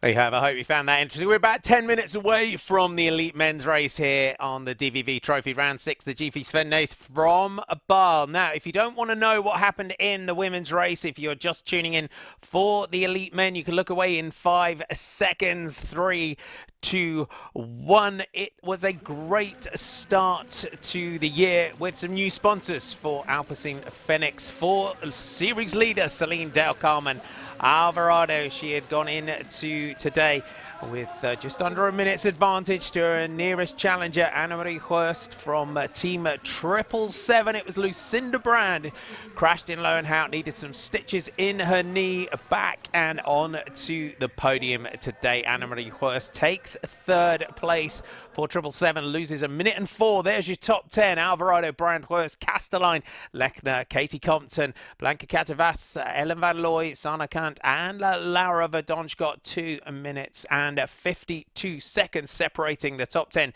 There is your standing. Celine Carmen Alvarado now leads Anna-Marie Hurst by 2 minutes and 6. Yara Castelline now at 5:11. The gap's growing and growing. Arzufi, Lechner, Kant, Van Looy, Van der Steener, Compton and Brand. 20 minutes, 21 seconds separating your top 10. Overall, what a series, what a season, what a phenomenon, Celine Carmen Alvarado, the Dutch rider, and it's an all-Dutch podium. The Dutch national champion, Telenet Bauer's Lions rider there, Lucinda Brand, taking 2nd. The Dutch are really super strong at the moment. Nikki Bramier is with me for today's race. Nikki, before we move on to the elite men, the Dutch are just so strong this season. Yeah, they're phenomenal, and I think it just shows the last few years they've been really racing together, and you know the conditions have been improving, and every year they're gaining strength. And yeah, you obviously see that now in the racing. Let's move on to the elite men. If you haven't been with us for the DVV Trophy so far, let's remind ourselves of the series so far.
It's a familiar sight, isn't it? Mathieu van der Poel crossing the line, arms aloft, and he sits 2nd in the general classification now behind Ellie Isovitz, series leader. Van der Poel is closing fast. Nikki, we've got today here in Baal, we've got the Brussels University Cross, and then we go to Lille for the last race. It's not outside the realms of reality at 4 minutes and 30 seconds. The Mathieu van der Poel could still close and take this series overall. Definitely not. Obviously, we've seen how many wins he's had already this season, and these 3 next courses are very different from each other. But yeah, if anyone can do that, I think Matthew can. So we'll see. Ellie as well, he came into the season on such massive form, and he did take that natural dip that you would expect from anyone. Last couple of races, he seems to be starting to find his sort of groove that he'll need for the second half of this season. The Diegem race, I don't know what you thought, but they started to see a little bit of creeping in of a little bit of friction, perhaps within that Paul Sales and Bingo team. They definitely did, and I think the nationals in Belgium will be quite fun to watch. I think next week, I think they'll all be there to prove a point. But yeah, you can see that in the races. There's been a little bit of friction between them all the last couple of races. But at the end of the day, it's cyclocross, and you can't ever really work together as a team. And if riders are expecting to work as a team, I don't know. Maybe they should stick to the road. I don't know. It's a good way to look at it. I think we can see our standings going into today's race in terms of the overall. As we said, it's 4 minutes and 30 seconds. Michael Van Torenhout is third. We haven't got there. Let's have a look at the start list for today's race. It's pretty much, it's a bit of a who's who of world cyclocross. Tone Arts, after those broken ribs, as having to take an enforced rest, and understandably so, Nikki. Yeah, for sure. I've had broken ribs before, and even bruised ribs are bad enough. So I don't even know how I managed to get round Zolder, to be honest. But yeah, hopefully he recovers quickly and he could be back again for the next couple of World Cups and the World Championships. Let's have a look at the start list. We can see who's in action for us to enjoy today. Apparently we haven't got our start list, so apologies for that. We have got a that's point we get to, Nikki, between the race in Diegem and the race today. It wasn't so much of a problem in the elite women's race, but it's riders changing teams and lots of new colours for us to deal with today. Yeah, it won't be easy, but I'm sure we'll try our best. We certainly will. We've got the likes of Quentin Herman's that's moved over to Circus Wanty Group Gobert. Their cyclo-cross team has a completely different sponsor to the road team as well, just to confuse us. They do that a lot, don't they? Sometimes within different teams, they'll give a sponsor that's maybe a little bit further down the pecking order the opportunity to be the headline sponsor for something like cyclocross. Yeah, they definitely do, and it's actually quite a big thing to change sponsor mid-season, change teams mid-season. You know, you've got all the equipment to deal with. I think I did it once in my career, and it was a lot of stress, just kind of getting all the setup kind of tuned to how you like to ride. And sometimes it can work for that first race of the season, but sometimes you need to go back and fiddle with your bike a little bit and, you know, just learn how equipment works. So it's not quite easy for the riders as well to switch over from team to team mid-season. We've got pictures of the start line. Don't forget, subscribe to GCN Racing if you're enjoying our free live cyclocross coverage. Make sure you hit that subscribe button. It's free. You don't have to pay to subscribe. Just hit that subscribe button. Hit that bell icon so you're notified every time we upload a new video or go live. You can also schedule your broadcasts as well. So make sure you subscribe. There's your standings. Ellie Easterbit leading 4:30 from Matthew Van der Poel. Michael Van Torenhout 4:33, Van der Haar, Leer, Van Kessel, Tone Arts, Tom Meusen, Jim Einouts and Laurence Swake there. 12 minutes and 8 seconds separating that top 10 overall. Cornyn Van Kessel as well has looked good for me the last couple of weeks. Yeah, definitely. He usually has these times in the season where he'll have like maybe 3 or 4 really outstanding races, and he struggles to come back again towards the end of the season. But yeah, hopefully he can carry that form on it now, and yeah, I'm sure a new team's a big motivation for him. There he is. Tormans is the sponsor for the cyclocross team. There's Quentin Herman's in new colours. Laurent Swake, so Paushausen bingo, nicely for us, haven't changed any colours this year. There's Elise Bits, right behind him, there's Tom Meusen. You're watching out those, the group Hensmas Containers is the team right behind there. Tom Meusen wearing 14, Matthew Van der Poel still in his World Champions jersey. Alpecin Phoenix is their new sponsor, Michael Van Toornout, Dieter Swake, Tom Pidcock you see there wearing number 9 for Tom Pidcock, and then Yanni Vermeersch is the rider alongside. Get on board over on the forum as well, on Facebook and on the YouTube. Just give us your name and where you're watching us if you want a little shout out. Poised and ready on the start, ready to get things underway. And you can see the pink at the back, Moreno Hofland. Away we go, we are off and racing, so we'll pick out that pink helmet at the back, Moreno Hofland on the start line today for the EF Education First team. We'll pick out, oh, and he's got a bit of an issue as Moreno Hofland. Not a great start to his cyclocross season here for Moreno Hofland. Again, yeah, not ideal on the start straight on. No, he's not. Albert Poblete here wearing 21. Riders go through that bank section, so just pick out those riders that you're fans of. There he's got going now. Moreno's got into his stride. Quentin Hermans and Corne van Kessel, you can see there in those new colours. Quite a change from pretty much, I think all of his career has been spent with that Telenet team, Quentin Hermans.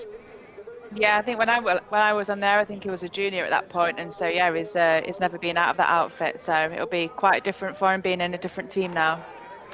Zdeněk Štýbar, you can see there as well, wearing 20. Let's run you through a few of your riders as they just get settled here. You've seen our big names. So Tom Meusen wearing new colours today. Zdeněk Štýbar still with the Koenig Quick Step. As Michael Van Toornout leading out here, Albert Poblete from Spain. We got Simone Gambarelli as the rider from Italy.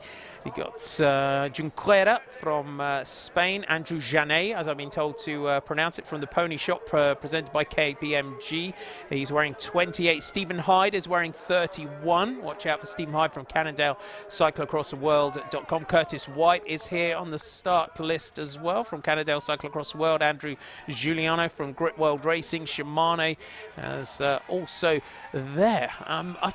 From the likes of Heinrich Hausler to Moreno Hofland in these races, Nikki, it's great to see some of the road riders just dipping their toe in the water and having a go here.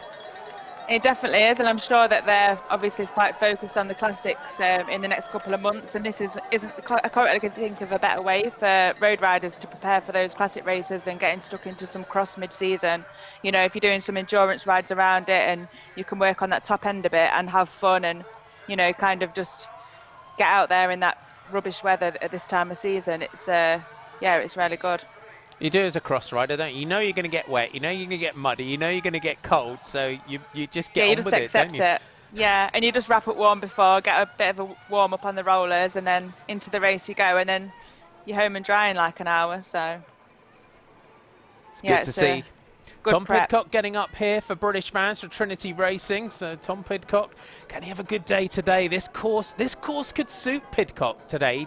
We saw him put in an epic day in Namur. He loves the climbing courses.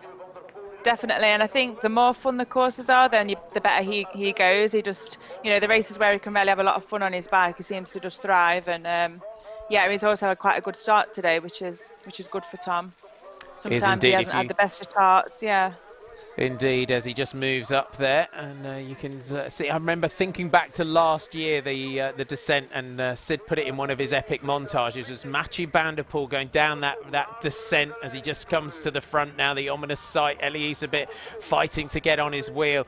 Was the way that Mathieu van der Poel managed to go down the descent, come off his bike, go alongside the bike on both feet, and remount again. It was just something to behold. That was some skill. Yeah, he's definitely got skills, hasn't he? It's phenomenal. The world champion at the front. We've got to be mindful of this one. Just to give you a little mention as well, number 11 today, Jens Adams, now with in the Hollebik Herva cycling team colours, if you're looking for Jens Adams. So just there he is. You can see him just going through your picture there. It's some riders, perhaps, again, like Jens Adams, struggling to find teams and contracts here. Yeah, definitely. I think it's again the case for so many new young riders coming up, and yeah, there's only so many spaces teams can have, so much money, so much budget, and yeah, obviously they have to select their teams quite carefully. So a lot of the riders are finding it difficult. So if you asking who see sorry. I was just going to say, you can see the riders using so much of the course here, kind of coming out wide, using that grass for the grip, coming out onto these sections. It looks quite slick out there at the moment. Looking for that Toyo Tyres quick start sprint. Elisabeth just comes through. We'll get confirmation of that. This is a competition that they introduced on the opening lap. There's Tim Melier. So Quentin Herman's there. Tim Melier, Lawrence Swake, the Corny van Kessel in those new colours. They just a little look back there. There's Tom Meusen, Dieter Swake, Zdenek Stibar, Stephen Hyde, and Dieter Van Turenhout going through behind Vinny Bastian. Zdenek Stibar loves that descent as well. We hopefully will get to see plenty of shots of Stibar just showboating over the top of the various jumps on that descent. Yeah, he's always been a great technical rider. I think just someone like Tom Meusen, you know, they love these technical courses, and when they can do a bit of showboating at the same time, it's even better for them. Quentin Herman's there wearing number 6. Interesting over the next couple of seasons to see how much Quentin Herman starts to focus on the road. As Van der Poel kicks on at the front, Isabet reacts behind. This is definitely a course that, if there isn't a course that suits Mathieu Van der Poel, this is one that really does suit his deep skill set. Yeah, for sure. He can put his hand to anything, can't he? He can, he's an incredible technical rider. So I'm sure he'll be loving this one today. And he's already, pushing on and created that gap behind already. There's only Ellie that can stay with him at the moment. This angle doesn't really show how steep this climb is. You were podium here last year. It does. It's a good one, that one. Yeah, that is one of the hardest sections of the whole race. And actually, from the bottom of that corner, we were running pretty much the whole way up last year because it was so heavy. And now, even that they're riding it, it'll be pretty difficult because it's so steep. When we were here last year, it was Mathieu Van der Poel that took the victory ahead of Toon Aerts, Laurens Swake. Elisabeth was 4th, Kevin Powers was 5th, Corny van Kessel was 6th. As Isabeth just goes round that tree, he's really fighting to try and stay within striking distance of Van der Poel on this opening lap. Tom Meusen was 7th, Tom Pidcock 8th, Michael Van Turenhout 9th, and Lars van der Hart was your 10th placed rider. Van der Poel makes light work of the planks as always. Isabeth moves across just onto the grass. Then you've got a bit of a gap back to your chasers. Michael Van Turenhout, Corny van Kessel and Quentin Hermans going side by side here. The Tormans teammates, so the one, just in case it's not confusing enough, new colours. So the cyclocross team of Wanty Group Gobert is Tormans, is the name that they've given to that one. There's you going through your first lap. 7 minutes and 47 seconds from Van der Poel and Isabeth. We'll see what the gap is at the end of this lap. So Quentin Herman's going through, and it's already up to 12 seconds. Swake, Pidcock, Melier, Adams, Arnouts, Vermeersch going through with Meusen as go through. Yep, we're picking out Tom Meusen already in his new colours, which is always good. Yeah, I think that start straight, it really doesn't do it justice on the cameras, because even that's an uphill, and that's only really the only place you can kind of take a little bit of recovery on this whole course. Even though you're still pressing on, it's the only chance you get to take a bit of a few big deep breaths before this next section. Onto the steps, Van der Poel dismounts. It's starting to get, it's looking like it's bowing at the bottom of those steps as well. It looks like it's getting carved out quite considerably as well. Yeah, there'll be some ruts and roots coming up through there. Just a good question here from Wilson Boys as we get somebody talking about new teams. In terms of budgets for cyclocross teams and owners and sponsors, Do you think that as we go on, we'll see more and more of the teams like Alpecin Phoenix, like Mathieu van der Poel's team, expanding more into the road as opposed to the Paushausen teams such as Elisabeth or your Telenet Baloise Alliance? Or do you think there's always going to be that need just for that specific cross team?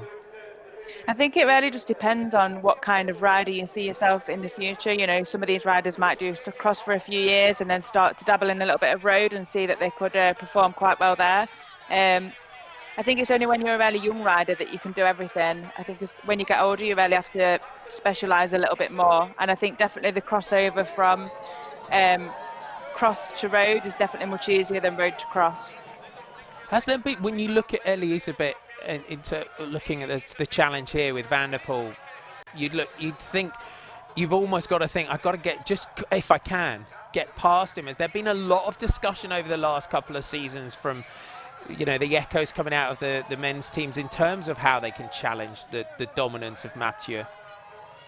I think it's just like, you've just got to ride your own race, you know, and I think all you can do is keep up with him for as long as possible and hope that he either makes a mistake that you can capitalise on, or that he has a bad day one day and you can kind of show yourself a little bit more.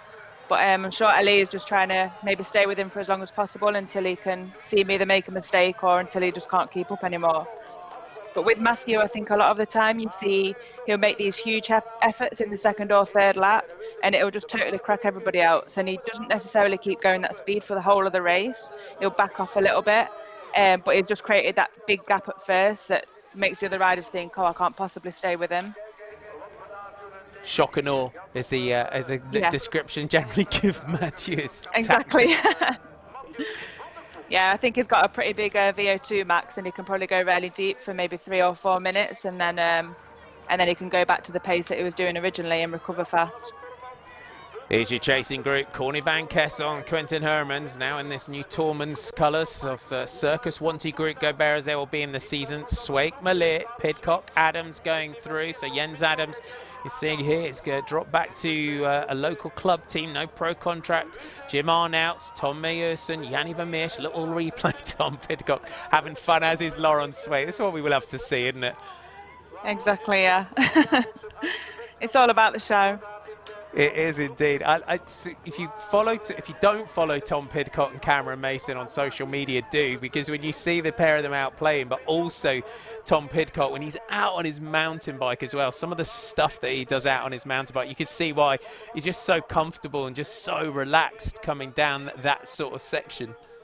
Yeah, they just love the sport, and I think for every rider that should be their aim, is just to love the sport for as long as possible, because if you're loving something then you're going to do better in it, and yeah, that should be a main goal if you're a young rider. Just keep loving what you're doing.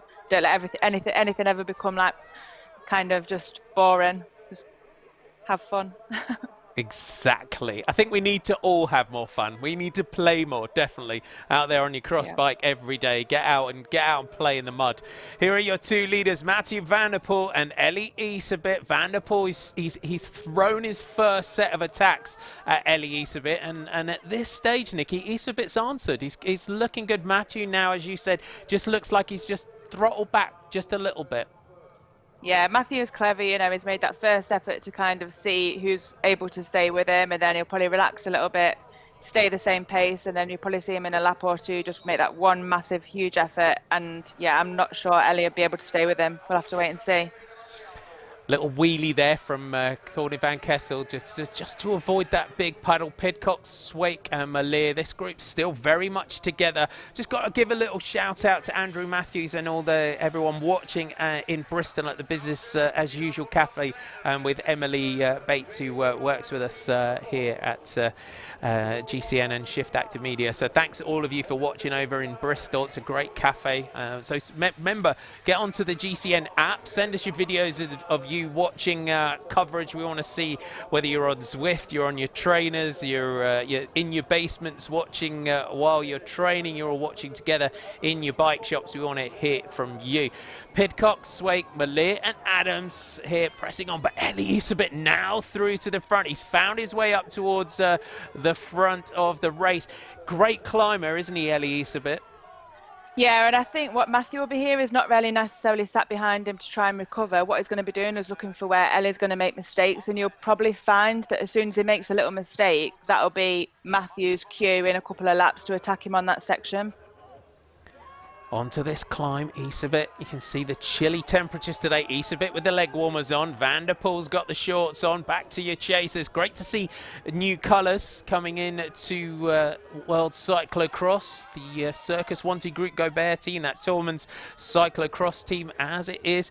Tom Pidcock now attacking this climb with Swake just behind him. Isabet is now starting to press on here with Matthew Van der Poel. For me, I think it's a little bit early. I know what Ellie's just trying to achieve here.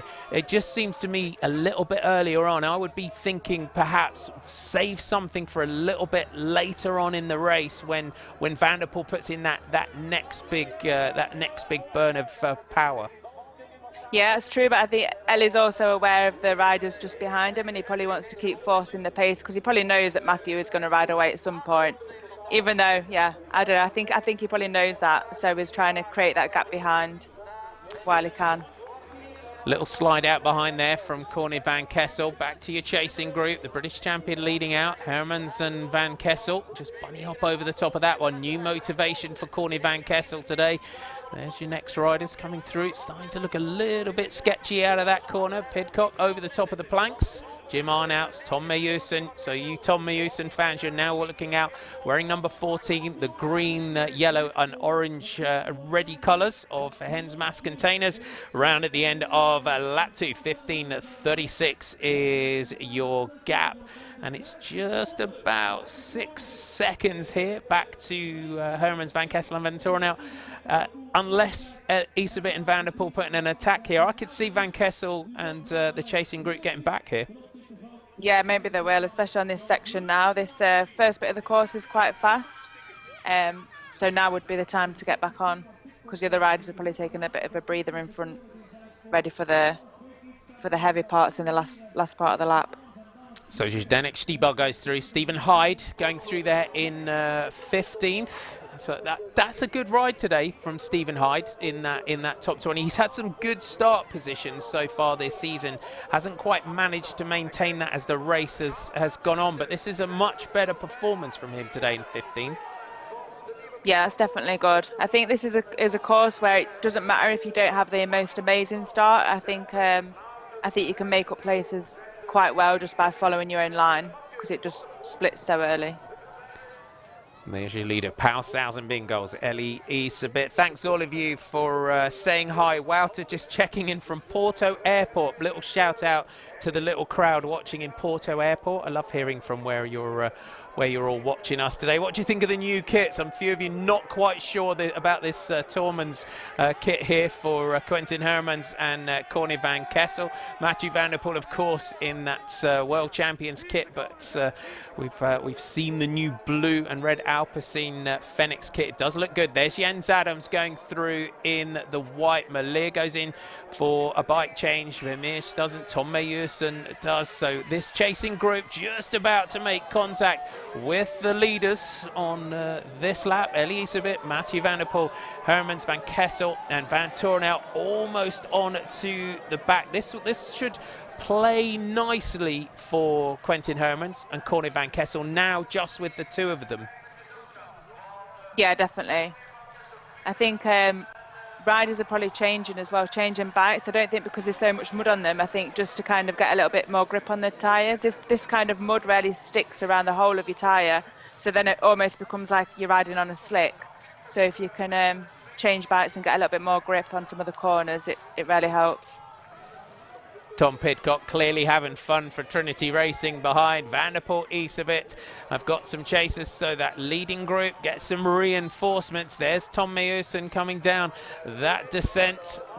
Now the world champion back up to the front of this group. If you're just joining us today, and looks like Stephen Hyde also having a bit of fun over the top of that section. There's Zdenek Štýbal. I know lots of you big fans of the De Koenig quick step man. Van der Poel through to the front. Just as this is what he does as well, isn't it, Nikki?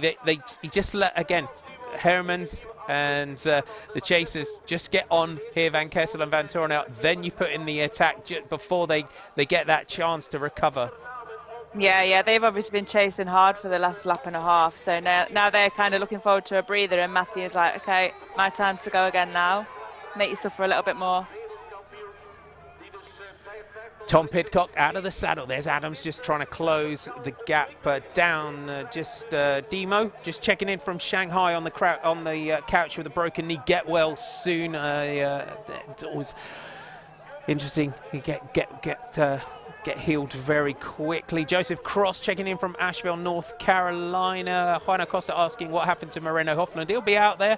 I'm sure we'll see him at some point. Charlie Tiedemann checking in from Stockholm. Thanks all of you for getting on board. There's your time gaps just above the riders as they go through that banner. A long shot here of our leaders. Van der Poel just stretching this group out here. Can he break these riders that have just got onto him and kick it in and out of these turns? You can see the gaps already just starting to open here just as that chasing group got on. Van der Poel puts in the next effort to say, all right, okay, you've got with me now.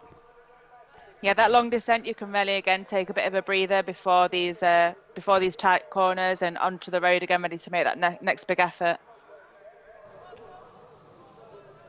Out of the saddle, Matthew Van der Poel.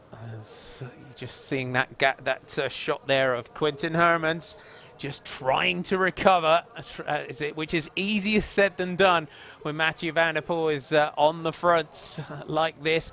There's Corny Van Kessel, Michael Van Toren out, Tom Pidcock trying to sprint back up to that group. Laurent Sweeck just right on the coattails of the British champion to try and get in here. Then your next rider still on the course is Jens Adams, Tim Merlier, and then Yanni Vermeersch not far behind them. This now Corny Van Kessel through to the front.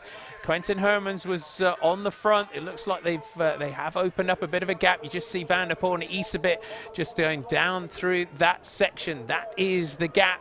After they've got on, now they get into the climbs. It's going to be up to Van Kessel to drag this group back up to those two leaders. Yeah, this is the hardest thing you can be doing. Just keep trying to chase all the time because you're over your limit constantly and you're never really getting a chance to recover. Here you go, like Matthew keeps making these little digs before I probably make one huge dig and break that elastic from Ellie. Out of this corner, expect a big turn and burn out of this bottom corner for Van der Poel. There it goes. Matthew Van der Poel out of the saddle. Ellie Isabit is going to have to fight hard. Matthew Van der Poel, you were just waiting. He almost just wound that one up like a coiled spring out of that top corner. There's the gap back. Ellie Isabit fights over the top of that section. That welcome descent. Your chasers got on, and now the world champion goes off in search of a solo victory. And that's the way I watched him the lap before, kind of gave Ellie the reins and kind of gave him that confidence to think he was maybe a little bit better on that section. But Matthew was just waiting there, watching, see where he was going to make a mistake. And then obviously his pants, his slap. He does indeed. Out at the next corner, Ellie Isabit for Pau Salzamigo. They were with it. He was with Mathieu at Diegem. And then Michael Van Toren out. Laurent Sweeck closed that gap back up to him. It then meant in that race that Van der Poel went again. And it's one of those races, the last couple of between these two, that you thought, okay, what might have been for Ellie Isabit? Yeah, for sure. And of course, like that as well, where it's so fast and you can really capitalise off sitting on people's wheels and taking a bit of a breather on the road sections and kind of working together. Always just hit the barriers there. These muddy sections on the corners. There, isn't he? Yeah, I think the ruts are just getting super deep, so they're obviously hitting them and kind of the ruts throwing them out towards the barrier. Through the line, Matthew Van der Poel here, lap 3 of 8 we are on today.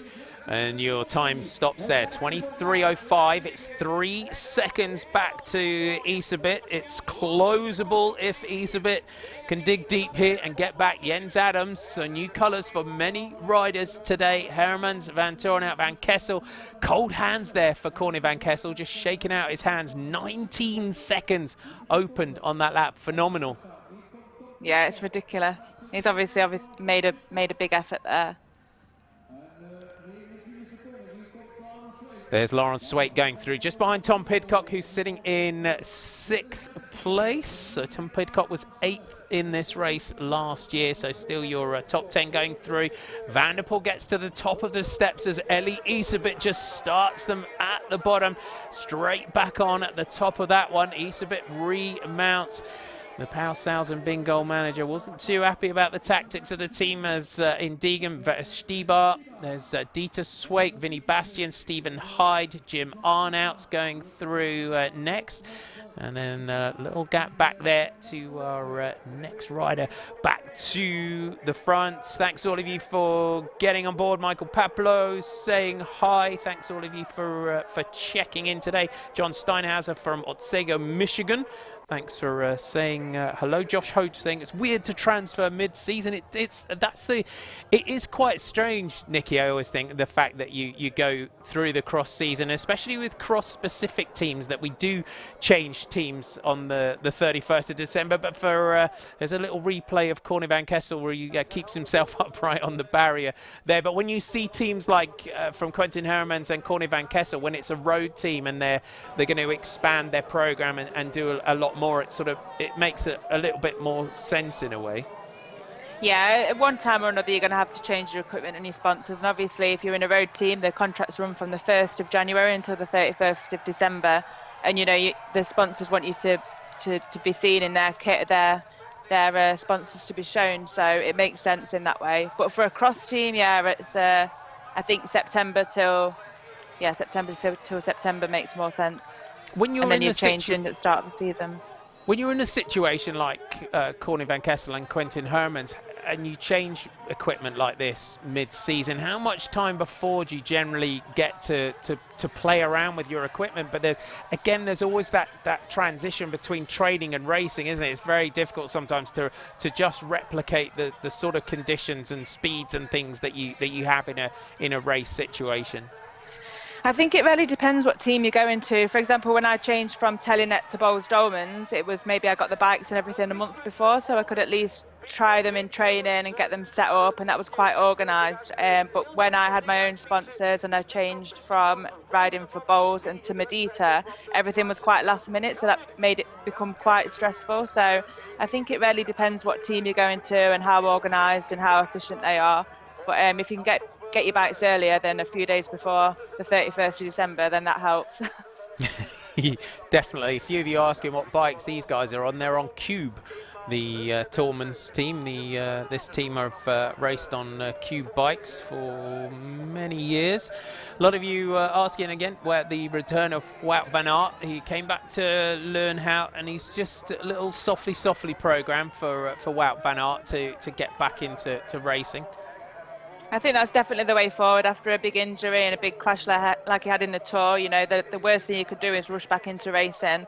And his coach Mark Lamberts used to be my coach last year, and I know he'll be taking his time with him and kind of progressing through the next couple of months. He won't want to rush anything because I'm sure he's got his eyes set on the Olympics next year, and he can have another cross season next year maybe.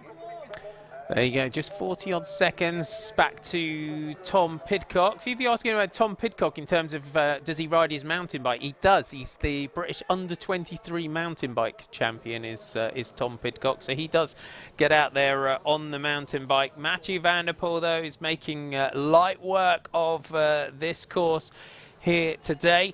You've been with us throughout the season on GCN Racing. Thanks for your company. Don't forget, give us a thumbs up on our live broadcast. Make sure you subscribe to the channel. Those subscribers helps us to be able to continue to bring you free live racer action such as this. We have a busy time ahead. We are here today. Nikki is back with me for the Brussels cyclocross, the Brussels University cyclocross on Sunday as well. So you can schedule all those broadcasts and set your reminders for those you're chasing. Great. They got on to Mathieu van der Poel and Ellie Isabit just as he upped the pace. Tom Pidcock chasing here. Gut feeling here, Nikki. Can Pidcock get up to the Hermans group? I think so. I think he seems to get faster as he goes through the race, Tom, and kind of once he's found his feet and knows his lines, he feels more comfortable with the course. So it really depends how well those three are working together for the next couple of laps. If they start messing around, then for sure he can get back on. Yeah, it looks like Ellie Isabet went into the pits that time for a bike change. It looks like he looks a little bit gassed now after trying to stay with Mathieu for as long as he did. Yeah, I mean, you can have two options. You can either just try and stay with him for as long as possible and hope that you can keep a decent pace after his dropped you. Otherwise, you know, you hang back and you can kind of fight for those second, third places. But for Ellie, obviously, he wants to see where Mathieu is going well, and you know, keep working on his training, and then hopefully match him in the next year or so. It's that point when you're on your limit, as riders are in cyclocross, where the steam just starts to come out of your ears and the engine starts to blow. Yeah, that's not a good feeling, especially now at the end of this Christmas block. Everybody will be ready for a little bit of a rest and a refresh for a couple of days. That's a regular feeling in cross races for me, feeling completely gassed and the windows falling out. A few of you just saying hi over on Twitter. Banjo Cycles, thanks for saying hi. I'm glad you're enjoying our coverage. Vincent Auger, the rider just getting lapped there. Martin Smith, thanks for saying hi. Andy B on the trainer, thanks for saying hi. Chris Willett in New Brunswick in Canada. Peter Young, thanks all of you for saying hi. As you can see that corner there just posing at riders a few problems. Corny van Kessel kept himself upright on the barriers. This is Mathieu van der Poel, our world champion, just looking phenomenal as he exits that corner. We'll go back up to the finish line. There's your chasers. Isabits, Hermans, Van Kessel and Van Turenhout. So two riders from this Tormans team, the Circus Wanty Group Gobert team, as they will race on the road. Then the Paushausen Bingo riders. Lap 4 of 8 we are on here. Mathieu van der lap 5 of 8 is we are on now. We're at the end of lap 4 of 8 there. Back to our chasers. Isabit makes light work of the planks, just a little bit of adjustment to the shoes. Pidcock out of that corner for Trinity Racing, the British champion. These riders all lining up in the next couple of weeks for national championships. There's going to be Tom Pidcock looking good, could be again, he's on great form to retain that title. For sure, I can't really see anyone really getting close to Tom for that one. I think at the end of I think Tom won't really be tapering or anything for nationals. I think he'll just ride it as any other race. I think his sights are firmly set on the World Championships, and he's already said that he wants to get on the podium for World. So, you know, that's quite a big ask already, and he'll have to put his full focus on that to do that. 48 seconds, Pidcock just off the back of that group there. Here comes 7th place for Laurent Swake through the line. We are on lap 5 of 8. Back to Zdeněk Štýbar, Dieter Swake, as Yanni Vermeersch and Stephen Hyde, Tim Malier and Jens Adams still in the top 10. So it's 8th for Tim Malier today at 1:13 at this stage. And then Jens Adams goes through next. Štýbar having a good day out here. Štýbar's just gradually there's not a huge amount of UCI points on offer, is there? But he's gradually just picking up the points that he needs, Zdeněk Štýbar. Definitely, and I'm not sure how many more cross races he's going to do. I know he always does a few around Christmas and then kind of sets his sights towards the classics on the road. But yeah, it's difficult when you come into the season at that halfway point and you're starting on the back row and you're just trying to make every place up possible to try and get those 1 or 2 points to take you up the grid. There's your chasers. It's Mathieu van der Poel again around this Baal course, as showing us. Obviously, as this race goes on, if you'll start to get a little bit of showboating over the top of some of these little jumps on the descent. He's starting to look like he's starting to have a bit of a play here, Nikki. Yeah, now he's I think he's probably gone back to that original pace that he was on the first lap. You know, he's made that massive effort. He knows he's got a big gap, and now all he needs to do is hold it. And that's his race, really. And yeah, hopefully he'll be able to have a little bit of fun those last couple of laps. At the moment, no one has any answer to this man on these races since he came back into racing after his long road season. Lots of objectives ahead here in 2020 for Mathieu van der Poel. Those classics, the Olympic mountain bike title that he's targeting. Your chasers from Tormans and Paushausen Bingo as Tom Pidcock here from Trinity with that Red Bull helmet. just gradually closing. It was about 7 seconds that he had to close down. Can he get himself up here and try and sprint it out for that second spot on the podium? Laurence Swake had a great start to the season onto the climb as Van der Poel kicks up through that section for Alpecin Phoenix. And these sections are so bumpy underneath as well. It's almost like it feels a bit of a farmer's field, this section, and you can at least take a bit of recovery in a minute. But yeah, you have to really keep your power down, keep pedaling and driving the bike forwards to actually move through these muddy sections. Does Sven change the course here that you can rock up and ride on if you come down to the Sven Nys cycling centre? Yeah, I think he changed it last year and actually put the descent in where they're all doing a bit of showboat. And I think before that they just went on a long downhill section. But most of the time the course is set up as it is now. And you always see big groups of children out here, and you know is doing skills sessions with them from the ages of 5, 6 years old. So it's maybe what every country should be doing with the youngsters at the moment. Follow Sven. I think that's the way forward. Definitely. I know a lot of you over on the chat forums are checking in after a heavy night last night. So thanks for joining our coverage today. Heide Pereira from Portugal. Nice of all of you to check in and say hi. The rider here in the head of the race, Mathieu, for the big objectives that he's got this season. Do you think he'll be scheduling another big sort of training block down in Spain, putting another one of those big huge weeks that he did a month or so ago? I think so. Maybe kind of just after nationals he'll go away, do a bit of another block. I think a lot of riders tend to do that, and then they'll come back and really focus on Hoogerheide and the World Championships, and then maybe have another little rest again after that and build for his road and mountain bike season. But it's again trying to balance the season and make sure you're recovering at the right time so that you're both physically and mentally fresh the whole year, every goal that you've got, and that takes quite a bit of work in itself. We just saw Stephen Hyde for you US viewers battling to try and get up to that group containing Zdeněk Štýbar. And the American rider having a great race, as is Tom Pidcock. He's got to use the climbs. He's such an exceptional climber, is Tom Pidcock. He's been sitting here just off the back of this group for quite a while. You can see the water just collecting. It's quite a common problem, isn't it? The exit to the pits. You just see Tom Pidcock wheeling through there just to try and avoid some of it.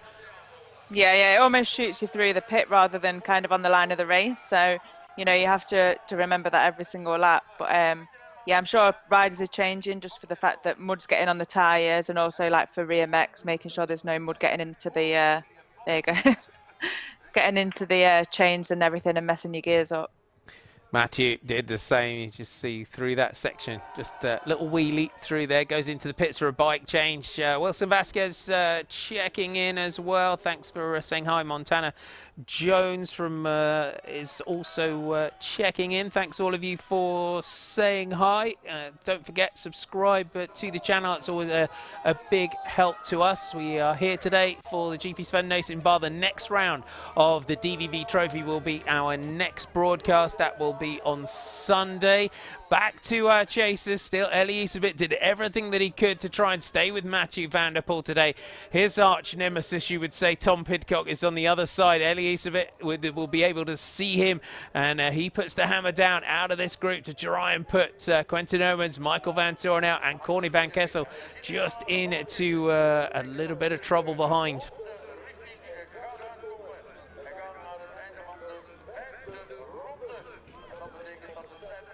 Van der Poel just tightening the shoes on that section, just dialing those in. Looks like he's started to recover. We do in cycling, don't we? We talk about burning a few matches sometimes to make that effort to stay with Mathieu. It must just be like just setting fire to a box of fireworks sometimes. Yeah, definitely. You have to maybe take a lap or two to try and get a bit of a breather after that's happened, and then yeah, obviously he's found his legs a little bit again now for these last few laps. We're on lap 6 of 8, 38.11. The clock is ticking. Quentin Herman just gives his teammate there a little bit of a shove. It looks like he's got a bit of an issue there as Quentin Herman's. Iserbyt's managed to gap them. Pidcock can see that group. He can smell the podium here, can Tom Pidcock. Can he get on? Let's have a little replay of this. So Isabit gets kicked there. Herman's rides that rut. Just loses it, comes to a halt. Corny van Kessel trying to avoid him behind. Sometimes there's nothing you can do in that situation, isn't it? The ruts take you where they want to. Definitely, and one might work for you one lap and then you come at it again. It's totally changed. You know, there's probably been about 30 more riders been down that rut since. So, yeah, maybe he'll take a different line next lap. But So that's also 50 giving seconds. Tom the opportunity to kind of get back on that group now with them making some mistakes. So in Tom's way, it's benefiting him. Out of that corner, Laurence Swake. So Matthew van der Poel let them play for a while today, did Matthew van der Poel. And with Elie Iserbyt, then that little group got on. He forced a little attack just to see if they could stay with him. They weren't able to. 53 was your gap to 6th place Pidcock. It goes to 125 to Laurence Swake. As he goes through, Elie Iserbyt chasing 2nd spot on the podium as the British champion is about to make contact with Quentin Hermans on the back through your line. And it's Tim Mallier, Jens Adams are your next riders through. Hopefully it'll take us all the way down beyond that top 10. 1:44 is the time gap back from that group.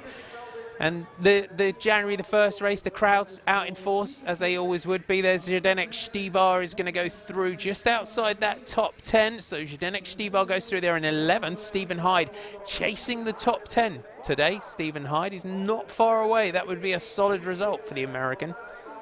Definitely, yeah. I think you can see Tom's on the back of that group now, and hopefully he can force his way forward. And yeah, the last place you want to be in a group is last place.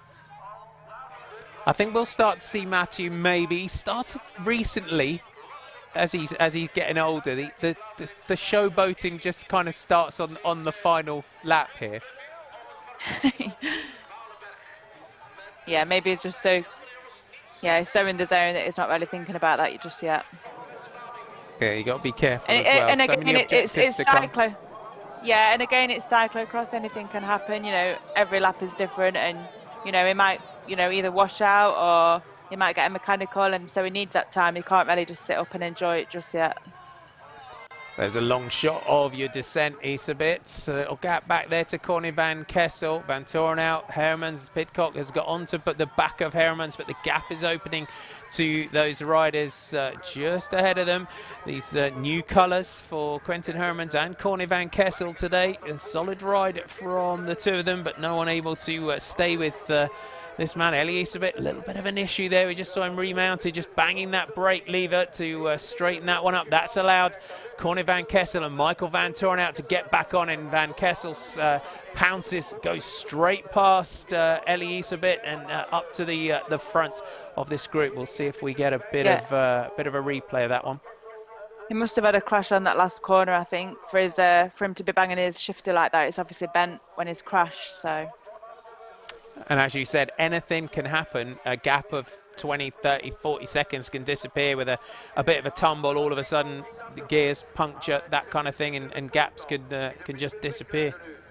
Exactly. You can't just ever afford to just sit up and just kind of enjoy it. You have to keep going right to the very end. Jeff Appleton's just asking, who was the EF Education first rider that was on the start? It was Moreno Hoffland was the EF Education first rider that was on the start line. It was good to see Moreno taking the start. There's your gaps back from the chase. There's your time gap from Matthew van der Poel to your chasers, so just over 50 seconds.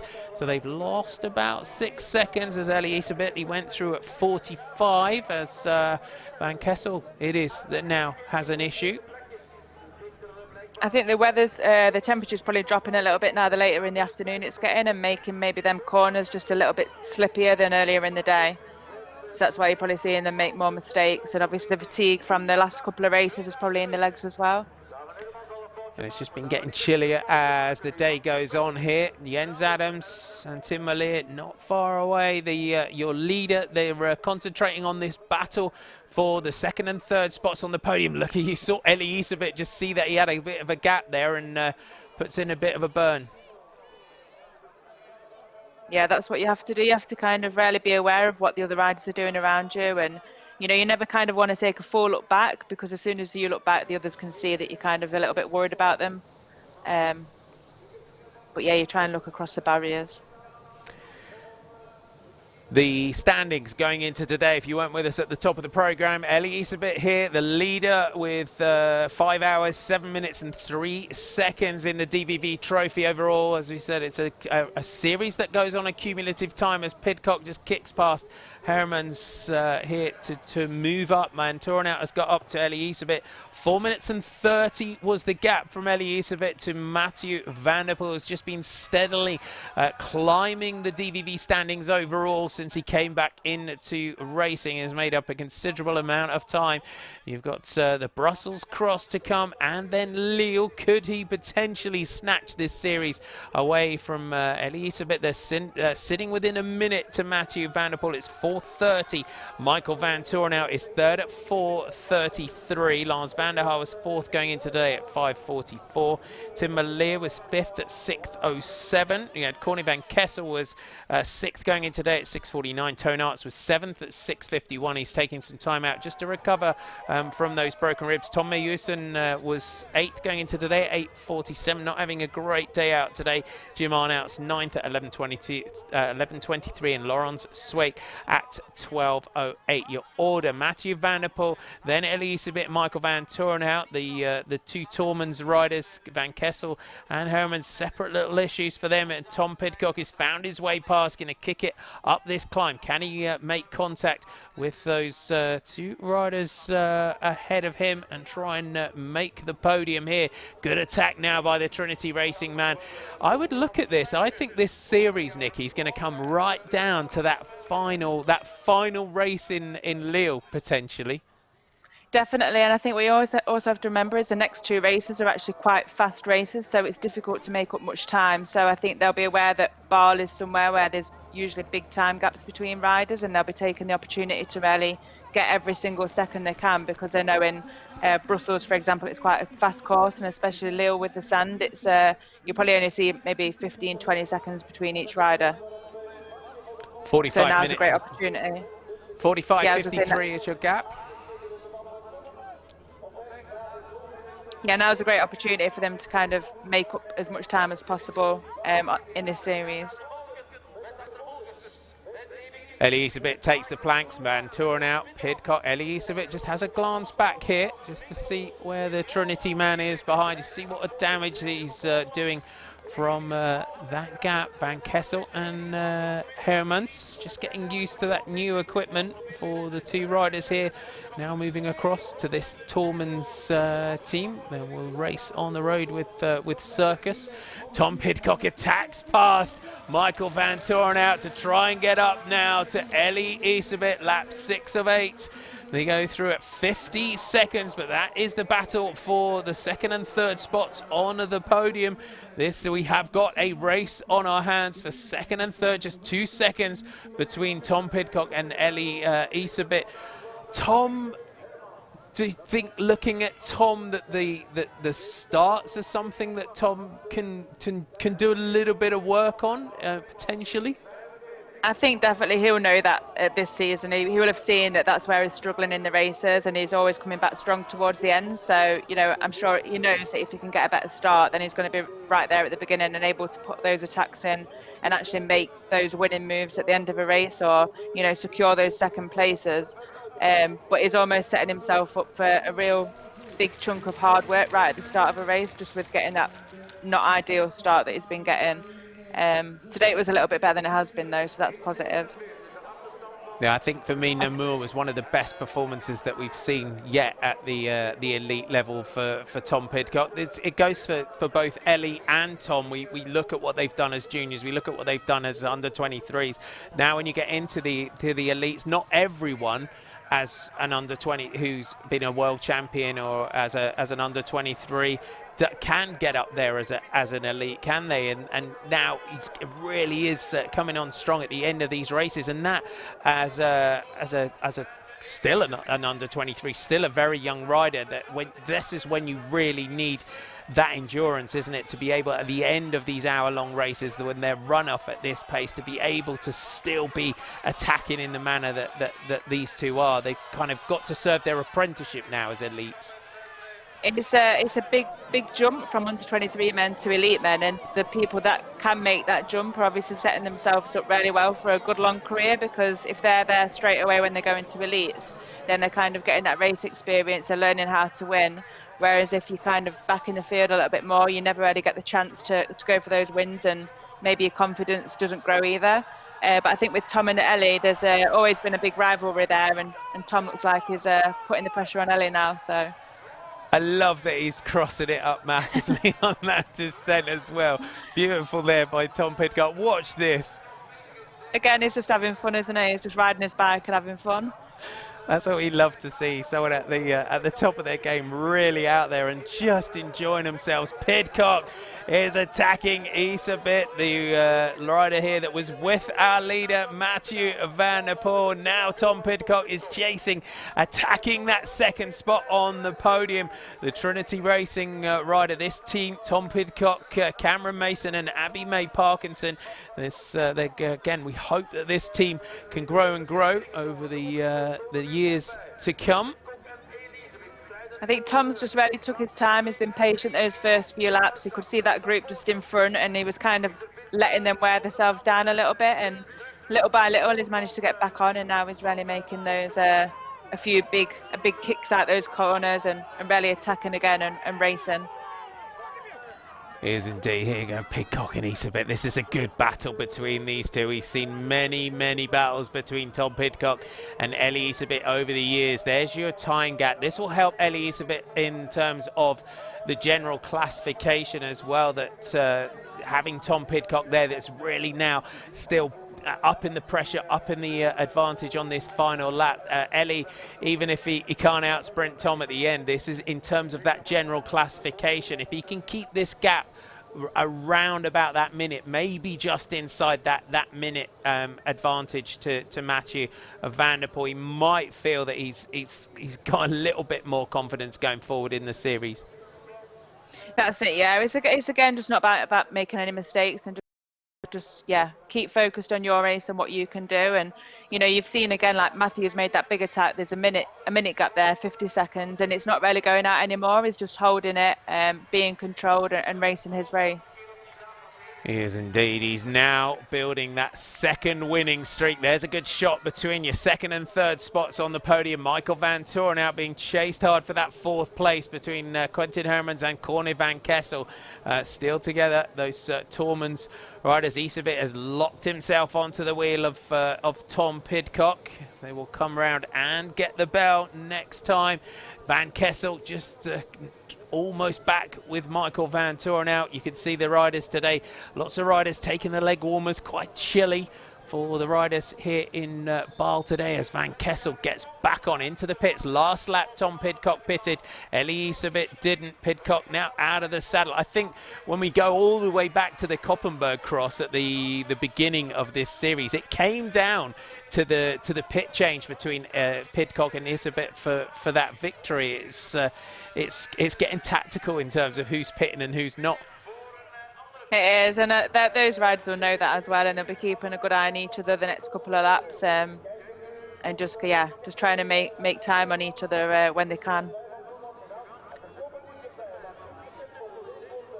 Ellie Isabet on the front, Pidcock latches in behind. Van Kessel, can he get himself on to the back of this group? Maybe one last effort here from Corne van Kessel. Kessel, he's a big guy, Corne van Kessel. We saw it in Namur where Tom Pidcock went down and he was chasing that third spot on the podium.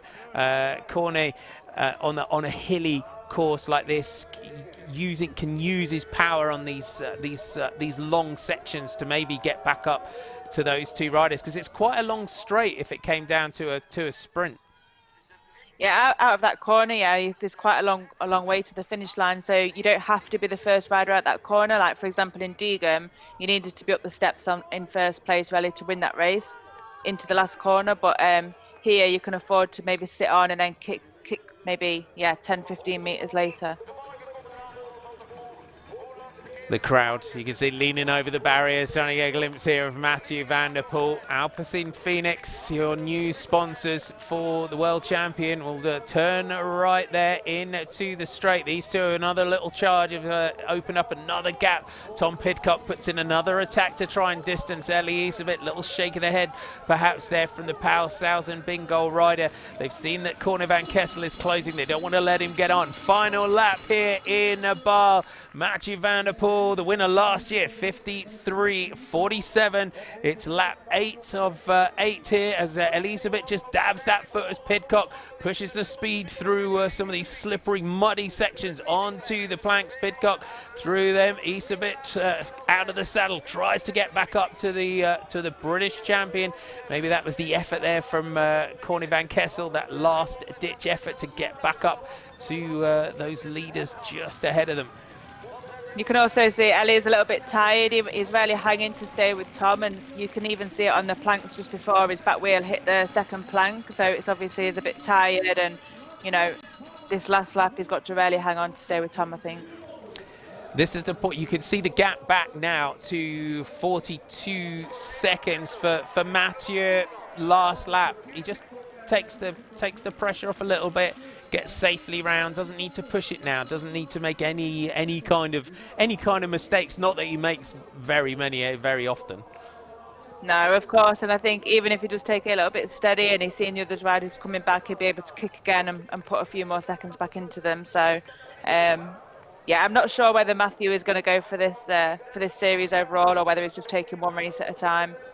But yeah, he's been winning almost everything, isn't he? So it's something to behold as Tom Mewson goes over the top of that section. Elie Iserbyt as now attacking back Tom Pidcock. There's a good fight here for the second and third spots on the podium. It looks like it's going to become a fight between those two. Then Corne van Kessel and Michael Van Turen out behind for the next spot down onto these fast flowing sections. We're hoping for a bit, but we saw Tom Pidcock laying the bike out as Iserbyt just opening up a few meters now over Tom Pidcock.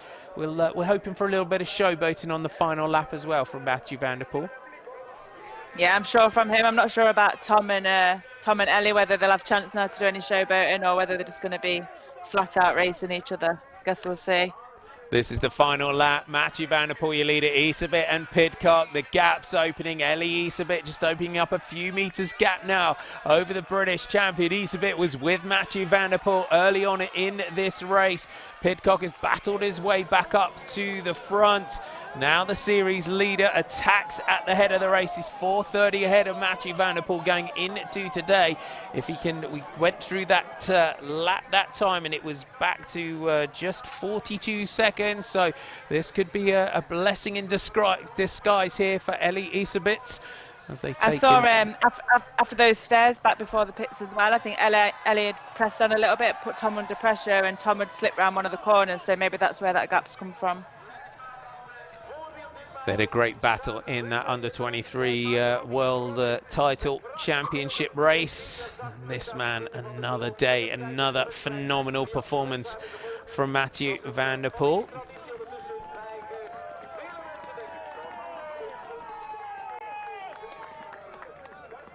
Onto this long muddy section. Let's have a look. There he has it, Mathieu van der Poel. A little bit of showboating. Love the. It's a great point. There's Tom Pidcock. Just crosses up. It was almost a little carbon copy of each other there, wasn't it? Yeah. Maybe there's some extra points for who can showboat the best over those sections. I'm sure there's a trophy. If they're anywhere in Belgium, there's always a trophy for that sort of thing. And it's always a prize that they don't announce too much to us, but you'll find afterwards that they had a 10 grand prize for the person that could get the most air. Yeah, or maybe who gets the most Instagram account likes if they get a picture of it. There's Quentin Herman's out of that corner. This gap now, look at this. Elie Iserbyt is now with just under 40 seconds, so it was about 36. It doesn't stop, so we're kind of guesstimating in a way. He's opened up about a 7-second advantage over Tom Pidcock on this final lap, and then just about 5 seconds back to Corny van Kessel behind, and then Michael van Torenhout. I think that's the first time I've seen Matthew just have a little look across the barriers to see where everybody is. There's such a big advantage for Matthew van der Poel. Just ups the pressure and then just throttles back slightly, just keeps it safe on these final laps. He's a bit, will be content, I think, with another second place today. Not able to stay with this man when he made his race winning advantage. I think, would you say Van der Poel, he's got to be hoping that his, when you look at Pidcock and Iserbyt, they're kind of each other's nemesis in racing, but Matthew with Wout van Aert, he's got to be hoping that Wout can come back to his sort of previous form. I think so, for sure. And I think Wout will. I think he just needs a bit more time to recover. And it is so difficult to just jump back in cross mid-season when everybody else has been racing week in, week out, and have that top-end condition, especially, you know, when he's got road goals as well. Yeah, it's not easy to just do that. So maybe next season we'll see a bit more of a fight there early on in the season.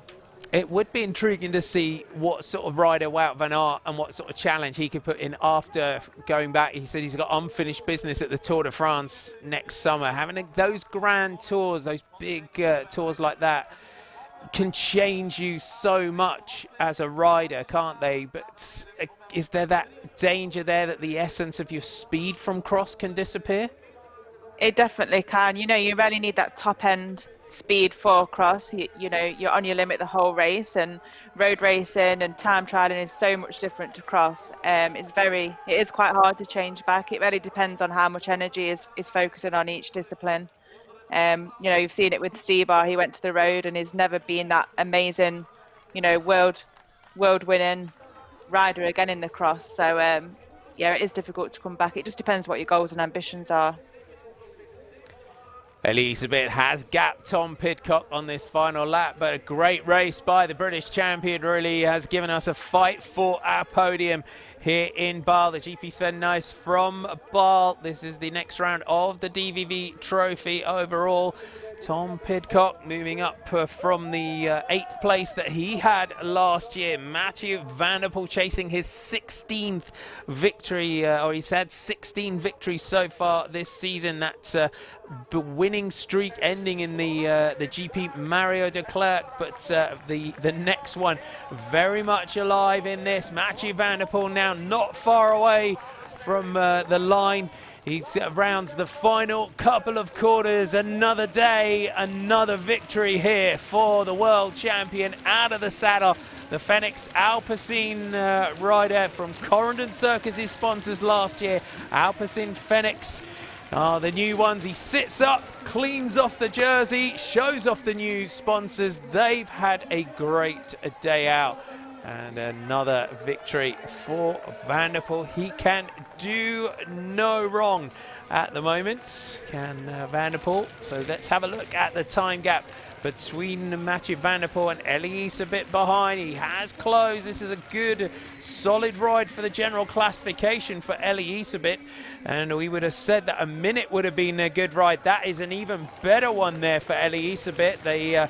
He profits from the work, the attacks done as well from Tom Pidcock closing up, which closed the gap slightly, and then a big ride from Iserbyt to extend that over the course of that final lap. Tom Pidcock comes in here for 3rd at 40 seconds. Van Kessel will cross the line here for 4th at 47 seconds. Michael van Torenhout is your next rider in, and he's at 49, so that's 5th place. Quentin Herman's not looking too happy after that one. He's going to be just over the minute mark here for his new Tormans team, finishing at about a minute 10 or so. So it's 1:12 back to Quentin Herman's. That was I think 23 seconds there in terms of DVV overall. That's a great ride from Nys a bit. It definitely is, and yeah, that last lap he obviously made up quite a bit of time. Maybe Matthew sat up a little bit as well. I'm not sure whether Matthew is going for that series, considering he missed the first round or two. You know, and the fact that I think he did sit up a little bit. I think if he was going for the series, he would have been flat out till the end. Definitely. Laurent Swaik, final 2 corners here for the Baal bingo rider. He is going to be 7th today, so 1:12 to Herman's is going to be just over the 2-minute mark back to Laurent Swaik here. He's going to high-five the crowds on the way up towards the line. Again, Laurent Swaik looking to try and again rediscover that form from earlier on in the season. Good ride still here for 7th. Jens Adams is going to come in for 8th place. So hopefully we'll go all the way down through our top 10 here, as Tim Malia is the next rider to come in. And then Yanni Vermeersch is going to come in for 10th. Vermeersch, so Kreefin, Friedstad's 9th and 10th. Dieter Swaik is going to be 11th. Swaik had a good day out in Bredene leading out. This is Vincent Bastians. It comes in next for the Hens Mass team. And there is Stephen Hyde coming in behind Thijs Aerts, 14th for Stephen Hyde, and then Zdenek Stibar is going to be 5th for De Koning Quickstep. Oh, het is een ander soort tijd natuurlijk, maar ik ben tevreden met het gevoel vandaag. Het ging eigenlijk vrij goed. Het is een heel lastige omloop hier altijd. En, het was eigenlijk gewoon een goede wedstrijd, ik ben tevreden. Geen sparenmodus koersen dan? Nee, vandaag heb ik wel goed doorgereden, maar sowieso ook motiverend om de nieuwe sponsors gelijk een beetje in de kijker te zetten. Ja, dat zie ik met jouw petje en dat liet je ook zien als je over de streep kwam. Hè? Je maakt heel duidelijk dat dat de nieuwe sponsors waren. Ja, dat is een beetje cliché, maar zonder sponsors zou er niet veel zijn. En, ook Corinne Circus die ons de afgelopen jaren zo goed geholpen hebben natuurlijk. Uiteindelijk draait onze sport door zo'n bedrijven en ze zijn wel belangrijk. Ja. Hoe belangrijk is het dat er grotere sponsors zijn bijgekomen en dat die ploeg nog groter gaat worden met het oog op de toekomst en op dat wegrijden ook? Ik denk dat dat vooral belangrijk is voor ons inderdaad om te bevestigen.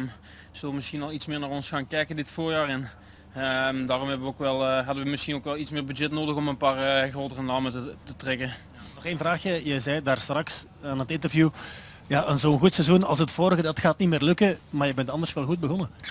Ja, daarom. Dus goed begin is alles natuurlijk, maar ik besef ook wel dat vorig jaar redelijk uniek was, denk ik. Maar we gaan ons best doen, er komt nog heel veel moois aan en we gaan ons best doen om er terug een heel mooi jaar van te maken.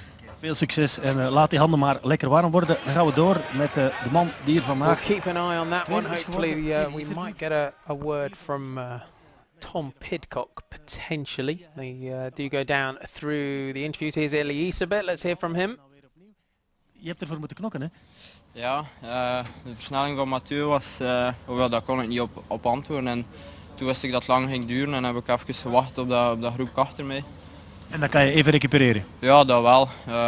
Corné reed eigenlijk altijd mooi tempo in die groep en ik moest eigenlijk niets van werk doen. Toen wil ik demareren en val ik eigenlijk op een redelijk stomme manier. En dan moest ik even weer bekomen. Pidcock reed al wel een ronde heel rap en de laatste ronde had ik nog iets over. Ik denk dat de rest ook al veel gegeven had en ik had nog net iets meer over. Voel je je zeker ten opzichte van Pidcock? Bergop wel, maar... Mario de Klerk zei, ik zie het, hij is beter. Ja, bergop misschien wel, maar in de afdaling rijdt hij toch altijd iets rapper en misschien iets meer risico, maar het is een acrobaat op de fiets bergaf en dat ben ik net niet. Maar bergop voelde ik wel dat net op het einde van de lastige stukken dat ik misschien net iets beter was dan hem, dus daar wilde ik wel alles zetten de laatste ronde. Jullie kennen elkaar goed natuurlijk, je doet alweer een uitstekende zaak in Het eindklassement van die DVV-verzekeringen trofee. Ja, dat denk ik wel. Ik voelde als ik Mathieu langer ging volgen dat ik misschien mezelf ging opblazen. En van toen reed ik een beetje met dat klassement in mijn achterhoofd. Ik denk dat de overwinning heel ver weg was van mij, dus heb ik mij direct op die tweede plaats gefocust. Nog één ding, het ploegenspel en de ploegentactiek, dat zit goed denk ik. Ja, heel goed. We zitten allemaal terug op één lijn. Nu was het jammer dat Laurens misschien niet mee zat, misschien konden we daar nog iets doen. Maar voor de rest was het wel heel goed van me. Ga je je voeten laten wassen, want je zit hier in blote voeten. Dankjewel Eli Iserbiet. En dan gaan we door naar de man die vandaag derde is geworden. Tom Pidcock, many congratulations with your third spot. I guess you're happy with that. Yeah, I'm definitely happy. Yeah, it was a bit funny, like coming back from Christmas. Like I went home and I came back. I thought I would still have the same form, but it's always tricky with the traveling and then change of routine. To get the right rhythm. Yeah, and I thought, the day before Diegem, I set my new fastest time on the back with motor pacing up the hill, 65k an hour. So that's fast. Yeah, I thought I was going well, and so I think it's taken me a few days to get my legs back. So, but yeah, it's super nice to be back on the podium.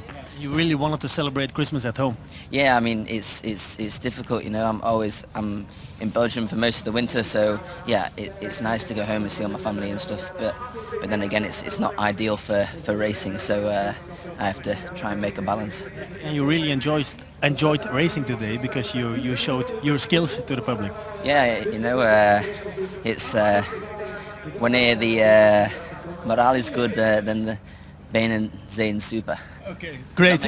In Dutch, it's great. Thank you very much. Tom Pidcock, Michel, jij mag vertalen, behalve dat laatste, want dat was in keurig Nederlands.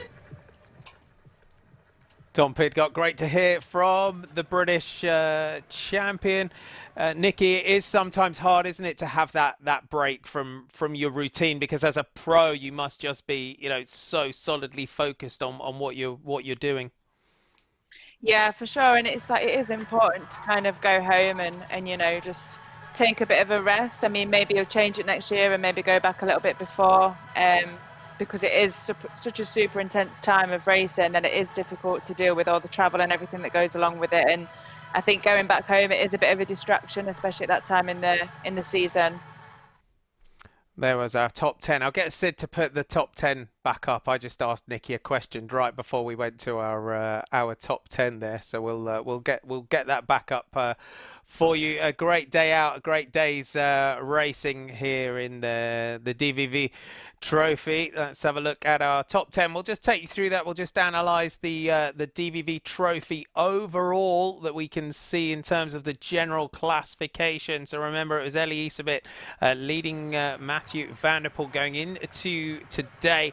So 4 minutes and 12. So a good day out for Eli Iserbiet. Now that's still a good advantage with the 2 rounds to come. Van Torenhout still well up there. He's got to be, he's got to be boosted from that one, Nikki.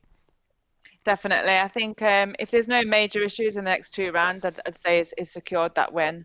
Touch wood for him anyway. I think, they'd have to be a massive disaster for him not to hold on that lead. Let's have another glance down through our top 10. We had some great performances today, just outside that top 10 as well. There you have it. So Mathieu van der Poel, 1 hour and 1 minute and 40 seconds. Iserbiet and Pidcock at your podium. Van Kessel, Van Torenhout, Quentin Hermans, Lawrence Swake at 2:13. Jens Adams, Merlier and Yanni Vermeersch, your top 10. I know it's $1 million question, and we ask it again and again and again, Nikki.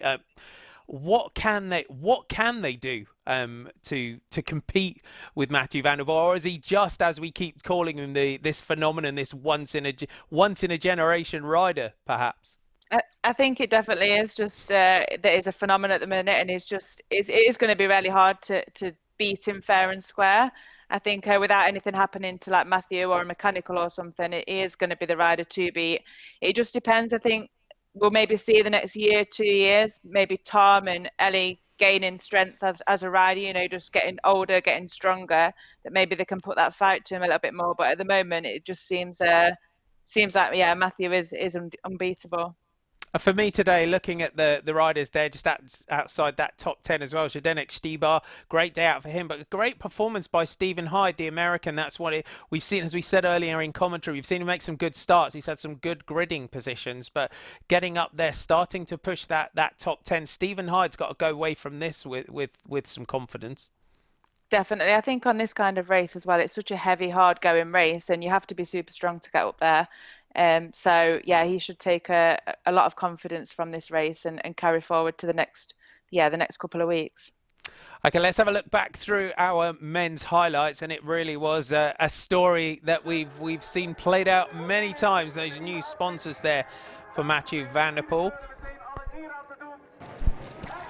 The lights went green. Van der Poel with Hermans and Van Kessel, those new colours. Michael Van Torenhout got a great start here. You can see Tom Pidcock behind Yanni Vermeersch. Van der Poel put in that burn, managed to take Elie Iserbyt clear. Iserbyt managed to stay with him at this point. That chasing group of Michael Van Torenhout, Corne Van Kessel and Quentin Hermans with Tom Pidcock just off the back. They were chasing hard. They did make contact with the two leaders. Iserbyt was early on putting in some little attacks to try and prevent Mathieu van der Poel from doing exactly what he did here. And when he went, Elie Iserbyt had no answer to Mathieu van der Poel. And it was this familiar story, off alone at the head of the race, and just from this point, Nikki, just time trialing away. Yeah, he's just in his own rhythm, just riding his own race, you know, looking at where he needs to go, looking at his lines, and yeah, that was it. Then he never really looked back. He didn't. Tom Pidcock. He went into the pits. Iserbyt alongside him. Pidcock getting up there. This was the fight then for the podium. The British champion from Trinity Racing dragged Elie Iserbyt clear. Michael Van Torenhout starting to drop back behind. As the laps went on, Mathieu van der Poel could just kick back, and the gap was starting to close. But he knows exactly what he's doing in this situation, doesn't he? He knows how much he can just kick back and still have an advantage if anything goes wrong. And here he is crossing the line. Mathieu van der Poel, great day out for the new sponsors. Cleans off the jersey, True Pro. Change of them for 2020. What a start to the year. Elie Iserbyt, a good ride, just 23 seconds down. At times it was out almost a minute. Tom Pidcock rounds out at that podium. There is your top 10. So those top three, Van Kessel, Van Torenhout, Herman Sweek, Adams, Merlier and Vermeersch, your top 10, 2 minutes and 45 seconds separating your top 10 overall. As soon as we've got the podiums, we will go over to that one. I think the riders are right behind the podium. Days like this, Nikki, it must be tough to get warm again behind the podium when you're waiting to go on.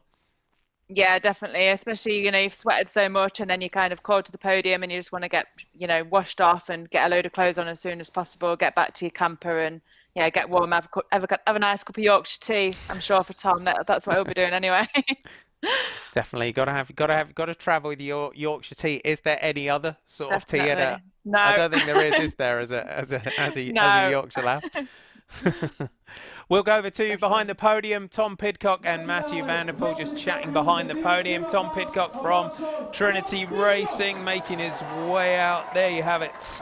British champion. He's got that jersey to defend in Shrewsbury to come very soon. Can he take that one and defend that? Can he get his first big elite victory by the end of the season? I think Tom is one of those riders, again, Nikki, if he gets that first elite win, it'll just take him over the edge from a confidence point of view. It definitely will, and I think looking back at today's race, I think he'll look at himself and realise how much energy he has to use in those first 4 or 5 laps to come back to Elie. Meanwhile, Elie could maybe take a bit of a breather. that's probably why he lost out to him in that last lap.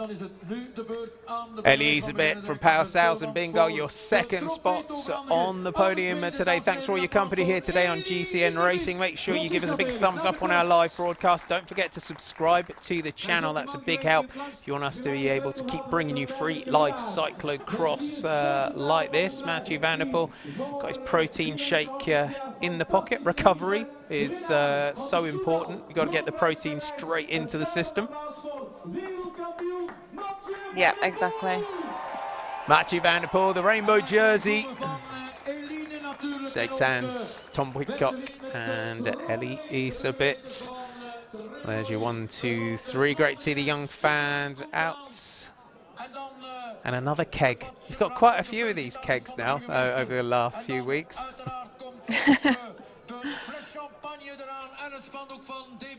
Are they? I'm sure most of our viewers would be interested as well. Are the kegs you get on the podium? You've probably had a few kegs in your time. Are they full, or are they? Yeah, they are. Are they a prop keg?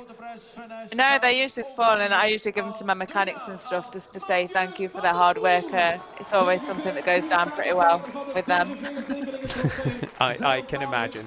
There is your winner, Mathieu van der Poel, as Isabits keeps his lead in the DVV Trophy. He's looking good. Don't forget, our next broadcast ahead of us here is the DVV Trophy from Brussels on Sunday. Some great shots of our top 3 on the podium. There is just we can run out of great words to describe Mathieu van der Poel at the moment. It's just, I think when we sit here and we just watch the way he rides it, and you've been in there close to and watching that progress of him over the course of the years. It's just something to watch, isn't it? It's amazing.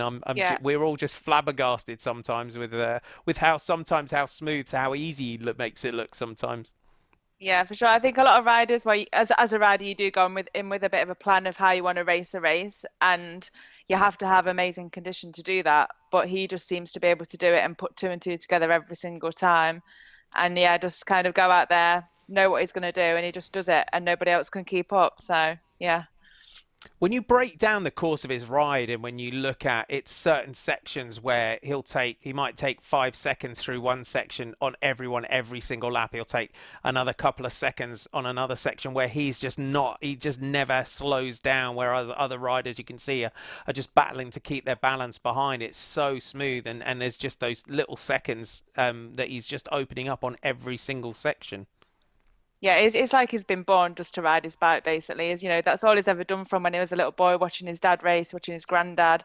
And I think just doing that from such a young age, it just becomes second nature, and it's almost just like walking or running. It's just meant to be, and that's what he seems to do. And he's just in the flow at the minute. He's got that condition, and yeah, he can basically do what he wants. You're a coach now as well, since you retired from racing. For young riders that are watching, especially real youngsters that are watching and they want to come into cyclocross and trying to emulate the likes of Marianne Vos or Annemarie Hurst or Celine de Carmen and Mathieu van der Poel and Wout van Aert, is it important as riders to start like Mathieu did with those skills? Because he started on his BMX and that kind of thing, because there's all different parts of cycling that are so important to build where he is now that isn't cyclocross. It came from doing every part of cycling. Definitely. I think just having those skills as a young rider, it just takes you through your whole career, no matter whether you do mountain bike, road or cyclocross. And those skills are very difficult to learn if you were just a rider just coming in at 23, 24 years of age. You're setting yourself up for such a good career if you can do that from an early age. Forget power numbers, forget all the specifics of being training as such. If you can get those skills right, it will set you up for life. And keep having fun, like Tom Pidcock was doing fun, today. Yeah, he was having great fun out there today. Fun. Yeah, right. Yeah, just go and have fun with your mates and race a cyclocross race, and yeah, that's the first step.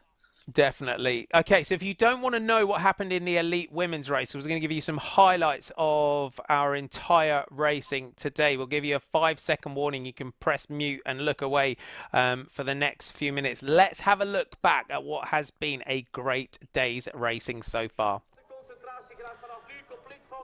DVV Trophy round 6, the GP Sven Nys in Baal, January 1st, and from the guns, Sana count down the centre, Yara Castelline, Anne-Marie Hurst, Celine, Carmen, Alvarado that went into today's racing with a 57-second advantage over the 777 rider in the red, Yara Castelline in third. It quite quickly became a battle between Celine, Carmen, Alvarado and Anne-Marie Hurst, despite Eva Lechner, the Italian, getting a good start. It was synchronized remounts at the top of the steps as they dropped down for Anne-Marie Hurst and Celine Alvarado.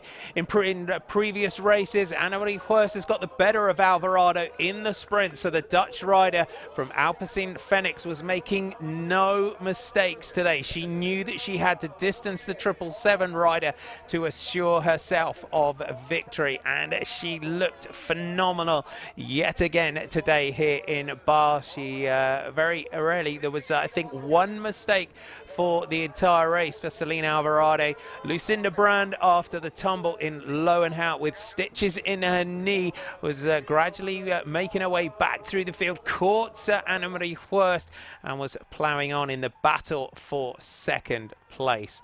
Alvarado just twice off the podium this season.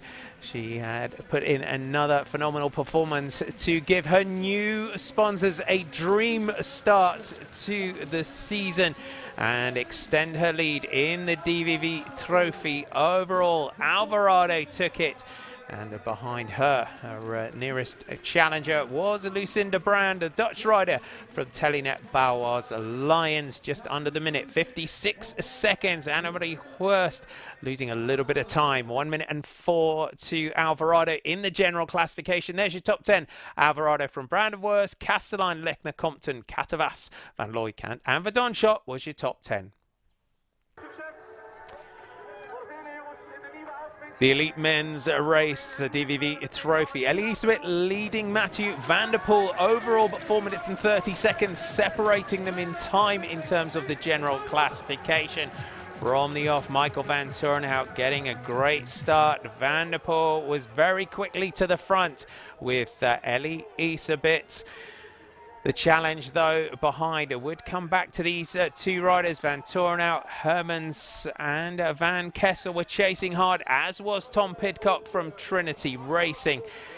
The new Wanty Group Gobert Circus riders in the yellow, white and blue, the Tormund cyclo-cross team as they are known, would momentarily get on to Van der Poel and Isabeth, but Van der Poel upped the pace, and this time Isabeth had no answer, and the world champion was gone. He has won this race for the past 2 seasons, and they would not look back. At times the gap was out up to almost a minute. There was a fight behind for the podium positions. Isabeth would gradually drop back and be caught by the chasing group behind. Van der Poel looking exceptional yet again, delivering those new sponsors a dream start to the year. Pidcock had made his way into the chasing group. He was fighting hard for the second spot on the podium. It took him and Isabeth clear of the chasers behind.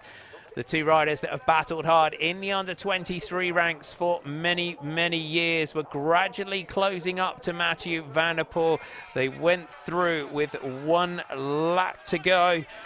Just over 50 seconds. Isabeth attacked Pidcock and was saving his lead considerably in the DVV Trophy. Van der Poel crossed the line for his first victory of 2020. Alpecin and Phoenix super happy with the performance. Elisabeth crossing the line behind us, 23 seconds, and the British champion Tom Pidcock takes third. Confirmation of your top 10. Mathieu van der Poel takes it from Isabeth and Pidcock. Van Kessel, Van Turnhout, Herman, Swake, Adams, Malier and Vermeersch were your top 10. What a day out we had here. Exceptional performance yet again from Mathieu van der Poel. Big thanks to Nikki Bramier for her insights today. Nikki will be back with me for the Brussels Cyclocross on Sunday. Wherever you are, have a great day. We'll see you soon. Bye for now.